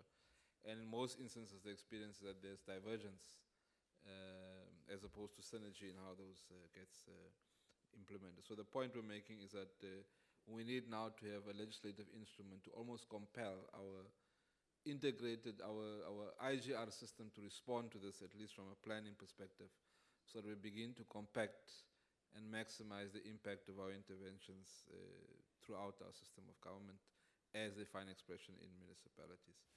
And that COCTA to act as a coordinator in that regard, the NCOP, and finally that the NCOP do oversight, or rather that when the NCOP does oversight both national and provincial departments to comply, and that finally municipalities to liaise with the respective sector departments as they engage in the IDP process. And then on the issues of regular interaction between the NCOP and SALGA, that the steering committee be established to ensure that there are quarterly engagements, and that the NCOP and SALGA will then both nominate members to sit in those in that steering committee. Then interventions on interventions in municipality, that these interventions be workshopped in the NCOP, and that the role of the NCOP in interventions be reconsidered, that SALGA's role in these interventions be clarified, and that the interventions bill be expedited to ensure uniform approach on issues of intervention in municipalities. Actions required there is that the NCOP arrange the workshops that are being suggested, and that SALGA participate and attend them, and that COCTA obviously proceed to finalize the bill. That's the intervention bill specifically. And then on the powers and functions of local government, that there needs to be a process, and I think this has already been initiated, of reconceptualizing or reconsidering the suite of legislation that impact on the local sphere of our system of government. And that will include the issues around the assignment of powers and functions, and in the metros, particularly with regard to the built environment, and metros and secondary cities with regard to the built environment, and then to address issues of centralization of local government functions. And as the point that we made yesterday is that there appears to be a pattern of centralization of functions constitutionally assigned to local government at this point. So the action required there is that COCTA to introduce a discussion document on powers and functions, and that in the drafting of that document, both SALGA and the NCOP as well as provincial departments be a part of that process.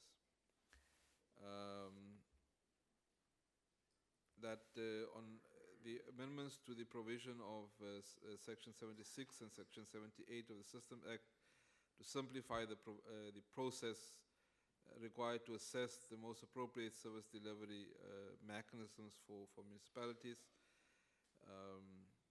Okay, so that's that resolution requires us to make amendments to Section 76 and 78, and the actions required is that SALGA would then make specific recommendations or proposals to Cocta in anticipation of that draft legislation. And that on NARSA, that the to enforce the regulatory framework in the ERA, including compliance with the Municipal Systems Act, and attach a condition to ESCOM's reticulation license to determine that ESCOM may only reticulate electricity within a municipal area in terms of a service delivery agreement with the relevant municipality, and that ESCOM commits to support all municipalities in their credit control campaigns to sign SDAs with those municipalities. The actions required, I guess, are self-explanatory there.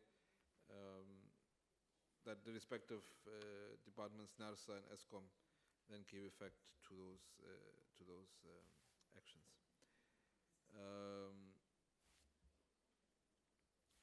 And then on issues of payment for services, the Pay for Services campaign be intensified by all three spheres of government, and that the state set the example by paying for its own, for the services that are consumed by the state. Obviously, COCTA, SALGA, government communications, as well as public works, treasury, to be engaged in that process. And then on issues around illegal connections to water and electricity, that this be dealt with more decisively, and that the Criminal Procedures Amendments Bill also address this aspect. And that there we would require the Department of Justice and Constitutional Development, as well as the NCOP to initiate those. And then municipalities to be assisted to develop cost-reflective tariffs. This is ongoing work, and that SALGA coordinate together with MISA, the National Treasury, the Departments of Energy, Water and Sanitation. And on issues around cable theft, that amendments to the Second-Hand Goods Act is required to extend the powers of police to Metro Police officers to deal with the sale of scrap metal and to eliminate infrastructure theft. And that will obviously require the Departments of Trade and Industry to initiate those amendments together with the South African Police, and that NCOP support and engage in that process. That the immediate establishment of an independent water sector regulator to regulate bulk water prices, both raw water and purified water, be pursued, and that the Department of Water and Sanitation take forward this proposal. That a special funding window for infrastructure replacement and refurbishment needs to be created. That the required amount is in the approximate order of 20 billion rands per annum for the next decade, and that the national fiscus could contribute something in the order of half, which is about 10 billion rand to this. And that obviously then National Treasury, COCTA, MISA, SALGA, to develop proposals for submission to the National Budget Forum. And Chair, as I move towards conclusion, on issues of funding for water infrastructure, that we explore funding instruments with development financing institutions and relevant stakeholders to address issues of water losses, and that the Department of Water and Sanitation and the National Treasury lead us in this regard. And finally, that around issues of municipal leadership in approving budgets, that municipalities must ensure that the proposed infrastructure maintenance budgets are adequately provided for to ensure the optimal maintenance of infrastructure, and that guidelines for budgeting of operations and maintenance to be developed by COCTA, MISA, the National Treasury, and municipal councils to ensure that provision is sufficiently provided or allocated in municipal budgets. Chairperson, those are the recommendations as we have it recorded. Councillor Pillay, thank you very, very much. I must apologize, I did not update your program. Instead of Councillor N. Herman, we are having Councillor S. Pillay. Instead of Councillor Timanyoni, we are going to have Councillor M.D. Magabe. Another round of applause, please. I'm getting hands. May I plead with you? Can we park the hands for now? Put down your concerns, and then let's take the next councillor. Then before the deputy chairperson comes over here to thank you and to close, then we can be private to what the hands are waving for us. Let's just park it for now. Please, please. Councillor MD Mahabe. A round of applause. Woo. Thank you.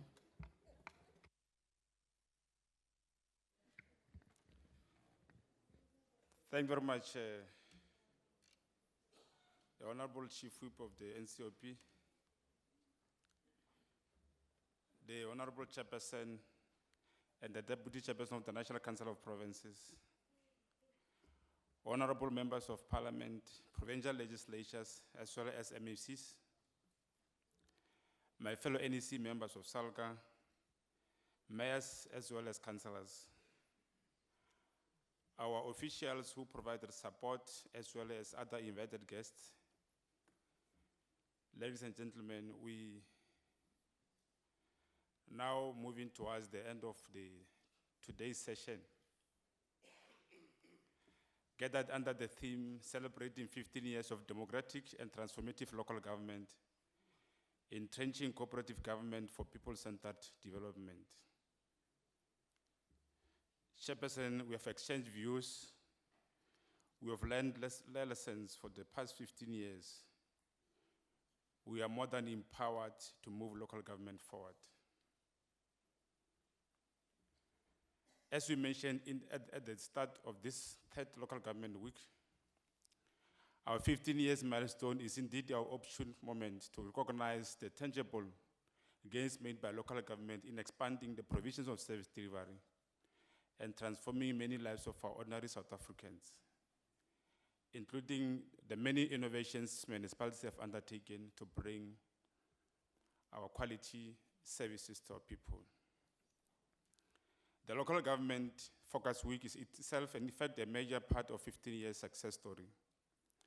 Let us not forget that this is an innovative initiative undertaken jointly to profile local government and place on the national agenda the key issues, good practices, and challenges experienced by local government in governance and service delivery.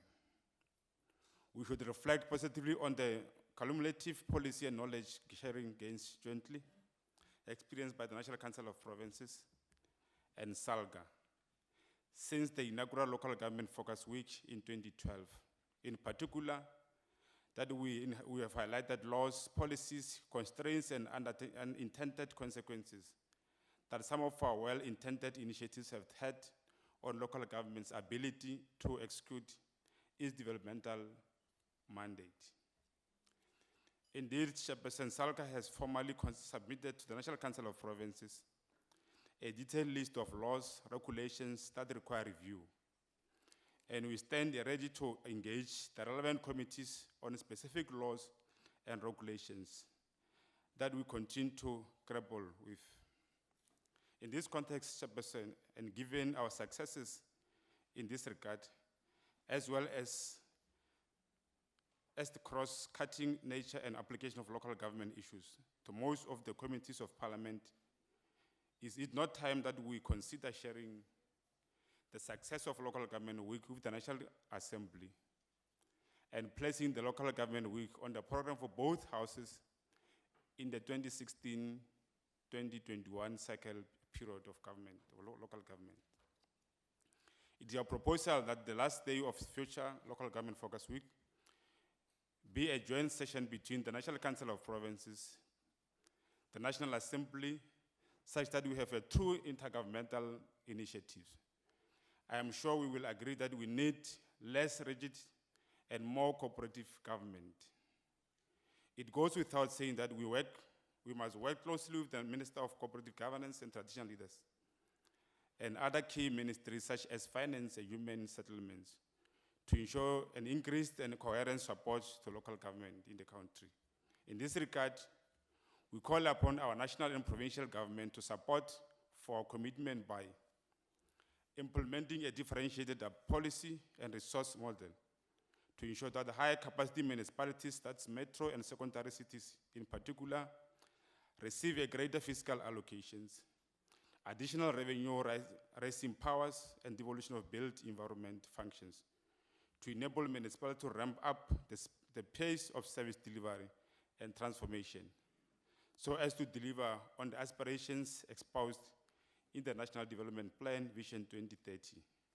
Implementing and overseeing our integrated planning and executing approach across sectors and spheres in line with the National Development Plan to achieve a spatial transformation through IDPs as the center planning tool of our government.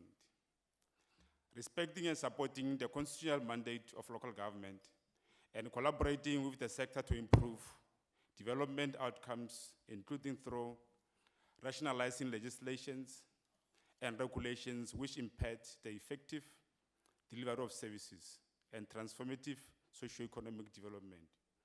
Program Director, Chairperson, we are confident that these outcomes will find traction in the National Council of Province Select Committees, and you can rely on our continued and enhanced participation in the National Council of Provinces through our National Council of Provinces representatives to realize the outcomes we want. The road to 2016 Program Director, whilst progress has been made, substantial work remains to be done over the remaining month of local government's term of office. It gives us a great pleasure to announce on this house that we have just this week concluded a multi-year wage agreement for the sector, sustaining labor peace and stability the sector and our people have enjoyed since 2011, without any disruption in the service delivery or damaging strike actions. This is the stability essential for our conducive environment for accelerate service delivery to our people. As part of celebrating the 15 years, SALGA will shortly be launching a national profiling project for successes and innovations to showcase the strong critical mass confidence that our municipalities are building in the service of communities and restoring of dignity through quality service delivery. We will continue to invest in strengthening South African Local Government Association as a center for innovation and intelligence, so that we indeed build on the body of knowledge and lessons we have learned. On our capacity building and leadership development agenda, we must recognize the substantial quality of work done in capacitating leaders in the sector since 2011, since nearly all councillors and municipal management echelons have benefited from one of the capacity programs or another, be it training, mentoring, and knowledge exchange and sharing. We must highlight that the recently launched South African Local Government Center for Leadership and Governance is already paying dividends with positive outcomes on service delivery and municipal audit outcomes. SALGA is confident that we will be able to deliver a capacitated leadership cadre that is ready to be redeployed or retained by the respective political parties when they throw up their list for 2016 elections. The South African Local Government Center is now finalizing the training and induction program for this cycle of councillors, and this program will be unveiled in March 2016, in time before the elections. On our international agenda, we welcome the Sustainable Development Goals and look forward to their formal adoption in the UN's next month, in September. South African local government will be part of the historic adoption of these transformative goals to improve the quality of life around the globe. We therefore call upon national government to strengthen the capacity of local government and allocate sufficient resources to deliver on all our obligations in pursuit of our Agenda 2030, both in terms of our National Development Plan as well as through the SDGs relevant to local government. Moreover, Chairperson, in localizing Agenda 2063, African cities of tomorrow, today, we are confident and ready to welcome to our shores all 54 countries and their cities that will descend on our country for the Afri-Cities 7 Summit in December this year, to be hosted by the city of Johannesburg in partnership with South African Local Government Association. And finally, Program Director, Chairperson, as we conclude the month of August, the dedicated Women's Month, we should appreciate the work done by all women in South Africa, in all spheres of life, and in particular women councillors and members of the National Council of Provinces who continue to lead through their dedication as well as their commitment. We call all political parties to ensure that the inspirations of gender representation and equality are realized, and that the desired gender representation of 50-50 is achieved in the next crop of local government leaders, horizontal, through the ward as well as the peer representative, as well as through a vertical representation through the mayoral committees as well as mayors, as well as other committees and council structures, so that the dreams and aspirations be bequeathed to us by our gallant departed icons, Malili Ngoyi, Albertina Zesulu, Adelaide Tapo, Mema Dinore, and many more are realized. Indeed, Malbongwe. In closing, Chairperson, these uncontested facts and narrative unequivocally confirms that local government indeed has a good story to tell. Important groundwork has been laid, and equally important lessons have been learned, which we can use to shape the next phase of development. Where substantial progress has been made, much work remains to be done over the remaining months of local government terms of office. At the cooperative government level, let us therefore continue to ensure that advancement and investment in developmental local government, the institutional integrity of local government, and the objectives of our constitution and the developmental states are upheld. As South African Local Government Association, we once more wish to express our appreciation for being part of this cooperative partnership with the NCOP and look forward to even closer collaborations and more success stories in future. As we march towards 2016, let us move forward and continue this developmental journey with renewed vigor and commitment. I thank you, Chairperson.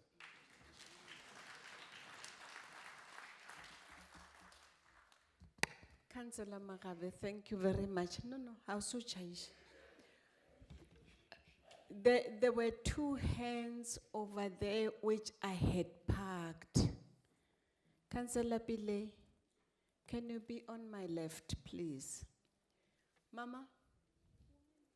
Councillor, presenter, your hand is recognized now.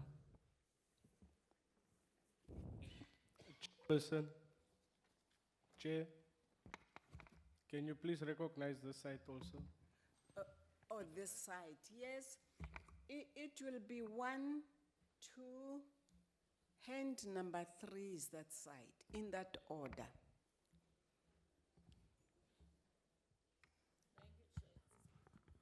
Chair, I just wanted to be assisted. I know maybe the chairperson will knock my knuckles in the question I'm going to ask.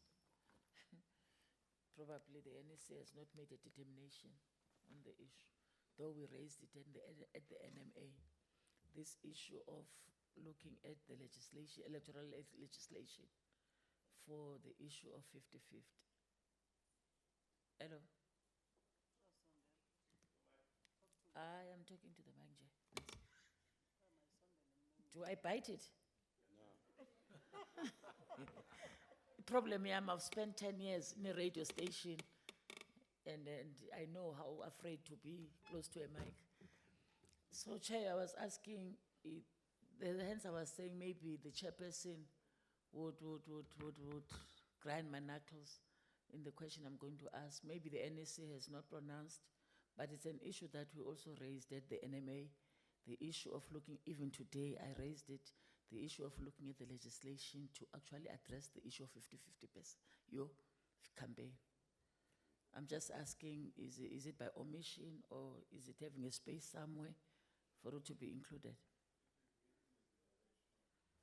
It It's an can't. addition you're making, which Because we I- welcome, which we welcome. Thank you. I would appreciate it to be written so that our capturers can have it on file. By? Well, Okay, you'll do it. number 2. Chair, thank you. I did have a brief word with Councillor Pillay. It was just the central repository for reporting. The responsibility was given to Caucus to come up with proposals. My request is that it should include SALGA, because it's not just a question of being able to design a system to make it easy to get the reports out of the repository. It should also be fairly easy for the municipalities to put the information into the repository. So we need both sides to be involved in the process. Appreciated. Do likewise also put it in writing. Thank you very much. Number 3, Honorable Julius. Thank you, Chief Whip. Just 2 things on the resolutions. I didn't hear anything about the distressed mining towns, municipalities that are dealing with distressed mining towns. And the second one, the step tariff that we spoke about. I think there was an issue of the legality and the impact on local economy and households. If we can just include that. And then the second part, Chairperson, I left it earlier. Whilst we had the commotion in the House earlier, someone said that there will be an opportunity now to deal with that, and I kept my order. But I want to maintain that if you want order, you have to maintain order. What happened today will happen from 2016 in all municipalities, and unless we do something about this, we will not be able to have constructive debates and municipalities to deliver services to our people. You know, if as government, because I believe we are government, although I am from another party, I'm not from, I don't want to say the ruling party, the leading party at this time. You know, if you take, if you confuse government with party, and you say, you know, as government, I go on oversight with a committee. And when we come back, the committee will say, this is because of the ANC. It's not the ANC, it's government. We are sitting here as SALGA, NCOP. Statements were made that because of this ANC, this is where we're heading. Now, what am I doing here? Understand? And that's the kind of things that will create these things. We need to be careful to understand each other and work with each other in future, Chairperson. I was tempted earlier when I heard the statement that at least the ANC started now, we will retain 60% of our councillors. I was tempted to say less the one that you lost in Pietermaritzburg, in PE, I mean. But it's not the platform to do that. You know, I restrained myself and say, there will come a time for that, maybe tomorrow in our debates. But Chairperson, we do this to serve our people and not the other way around. Thank you, Chair. Thanks for your progressive suggestion. Councillor Pillay. Oh, let's finish the hands first. Here is hand number 4, hand number 5. In that order. Ke a leboga modulasetulo. For progress sake, on the resolutions that has been taken, ga ke a utlwa go buiwa sepe ka go addressa the dysfunctional infrastructure for water provision. And that was the question that I asked for Department of Water and Sanitation, and I was promised that they will come and address it. So I'm suggesting that because we are here for the people, not for ourselves as individuals or individual parties. I would suggest that the resolutions that you capture there, something must be done in terms of addressing the issue of dysfunctional infrastructure. Ntate Tau, ke a leboga. Thank you. Next one. Chairperson, you know, I am not fighting, or no, am I in a fighting mode? But let us try to put the record straight. The record straight in the sense that municipal councils, legislatures, and parliament, all those are political institutions and nothing else. You get here through election, through your party. So therefore, to say the ANC, the EFF, the whatnot, these are political institutions. You don't come here because you are a graduate of this or something like that. You come here through the political, you know, structures, and that is the end of the story. Thanks, Chairperson. Thank you very much. Councillor Pillay. Councillor Pillay is going to give responses. Over to you. Thank you very much, Chair. Chair, on the issue of the distressed mining Chauve, here is strategic intervention. Right. I'll be when- patient. Yes. When you were Honorable Pakis. When you were providing direction and leadership, you said all those submissions must be written down. None of them were questions. It does not necessitate or require any response from an honorable councillor. No. Unless I'm out of order. We have an issue on distressed town. We have an issue on dysfunctional infrastructure. I consulted, I conferred, and he does have something to say. The rest, you are perfectly in order, Honorable. Thank you. Only 2 points. Thanks. Thank you, Chair. Chair, the only issue I think that really warrants a response, because the issues around the mining towns are addressed in the presentation. There's 2 or 3 resolutions that deals with that.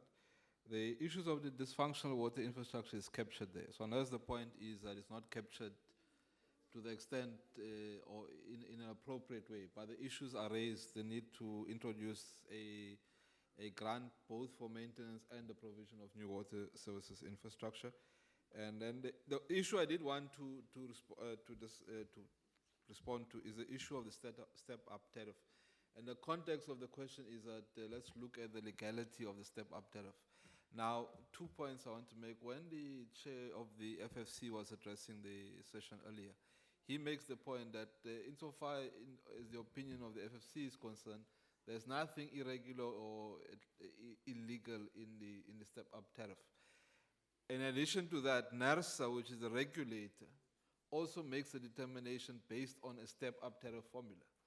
And again, I think it suggests the notion that there's nothing irregular or illegal about it. So whether the legislature or the sitting wants to say, investigate the legality of something which we've established is legal, I mean, I'm not sure what the value of taking that decision is.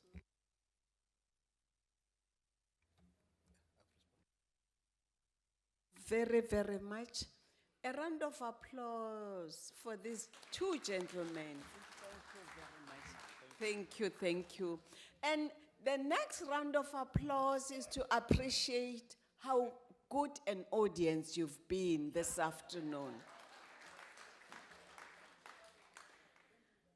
My one and only Deputy Chairperson of the Council.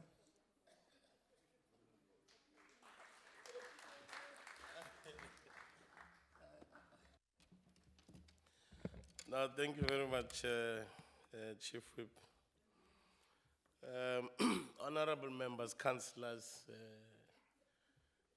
special delegates from legislatures, officials, and everybody, of course, who participated actively and to ensure that this exercise is a success. we need to remind ourselves once more as we started that this was quite a historic moment for us.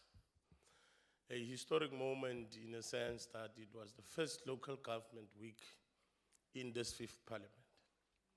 And equally so, it was the last local government week before the local elections next year. Therefore, it becomes quite strategic because it also presented us an opportunity or a transitional opportunity. Because as we enter, you would be looking at how do we prepare for the new local administration that will be coming in.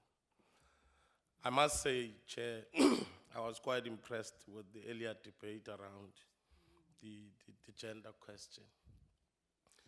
And I'll tell you why I'm saying I was quite impressed is because of, for the first time we saw a clear item that comes out and gets debated as hotly as it was.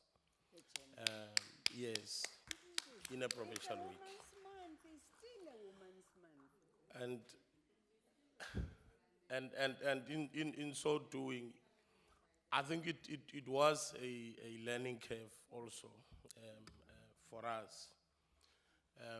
In the next week or so, we will be having a round table on women here in Parliament as a sectoral issue. And I'll tell you to one thing that, Mama, as you were presenting, you know, you reminded some of us who are quite gender conscious that not women or gender, women's struggles are a societal struggle. And the oppression of women in South Africa should not necessarily be limited only to the oppression of women, but it must be put into context. Because women, not only were they oppressed as women, but they were also oppressed on the basis that they were black. And secondly, that they came from a working class background.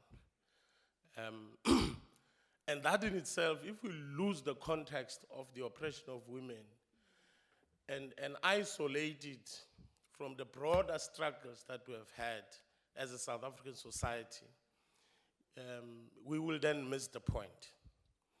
And I think it was a lesson for us. Hence, when we started, we said, ours is to engage and to enlighten one another. Ours is to ensure that we learn from each other. Ours is not about to point fingers and to want to interrogate the other as if somebody is better than the other. Because there was a point, and I want to make this point precisely because of, we shouldn't repeat it again. I didn't want to intervene earlier on, where there was a situation in which questions were put to presenters and in such a manner that they must respond to be insofar as, what are you doing?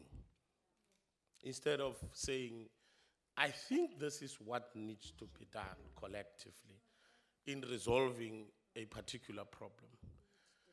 And I think that's how we need to approach the issues and the spirit that we started with from the onset. There was an issue raised, and I don't want this engagement really to be accused of any other thing. The question of the 50-50 parity that was raised, may it belong to our organizations in order to be resolved at an organizational level and not here. I would therefore suggest that at a principal level, yes, but we shouldn't say we left Cape Town saying that we must go and do this. There's an instruction from the local government week and so on. So I just thought that the parity at a principal level, yes, we need to do that, but also it should not be coming out as if it is being imposed by this particular outcome. Nothing is conclusive, honorable members. Nothing that has been said here is conclusive. We have said from the beginning that whatever ideas that we are going to come out here with, we'll consolidate these ideas. We will ensure that we package the ideas in a programmatic fashion. We will ensure that as the National Council of Provinces, out of the package, we then process the information through the select committees of Parliament, so that all our select committees then must preoccupy ourselves with what then came out of here, insofar as implementation is concerned. Meaning, therefore, there shall be further debates, not only limiting ourselves for tomorrow, but also insofar as committee work is concerned. We also, and I think it's one thing that we did not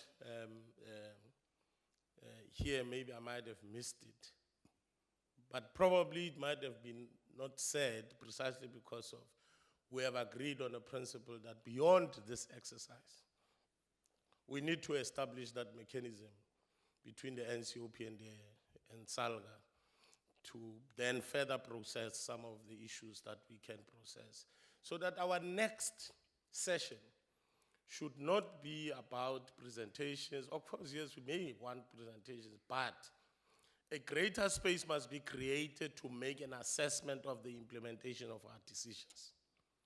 We need to have a report that says, coming out of our discussions of our last local government week, this is what has happened, these are the challenges, these are the gaps, and this is where we think we need to improve. And I think we need to leave this place with that spirit, Chairperson. But I must, of course, thank your participation. We would have loved ordinarily to have organized a dinner just to chill and relax and forget about other things and so forth, and get to know each other better, man. You know, get out of the suits and yes, yeah.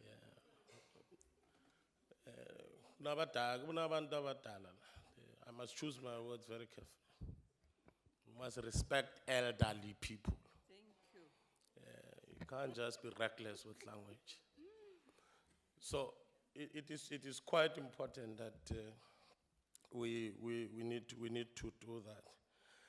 As a last comment, as I depart from this until our next local government week, or as we will be getting to the trenches, we'll be crossing swords where we cross swords, and come back, Comrade Julius, either as a leading party or a minority party or whatever party, but we will be coming back as something. And something is going to govern at some point. That will assist us then to say, my honorable member, as I leave, to then say, I suspect maybe in South Africa we do not suffer or struggle much with dysfunctional infrastructure, but more of aging infrastructure. Thank you very much. Please, Chairperson. Honorable members, a round of applause for the Deputy Chairperson of the NCOP. Lastly, according to my program, which I think you also have, session number 8 is tomorrow at 2 o'clock. Just to remind you, this country has got 11 languages. And tomorrow is the day when South Africa must witness the beauty the beauty of these languages as we will be going to the plenary to debate issues. Thank you so much. The House is adjourned. Thanks.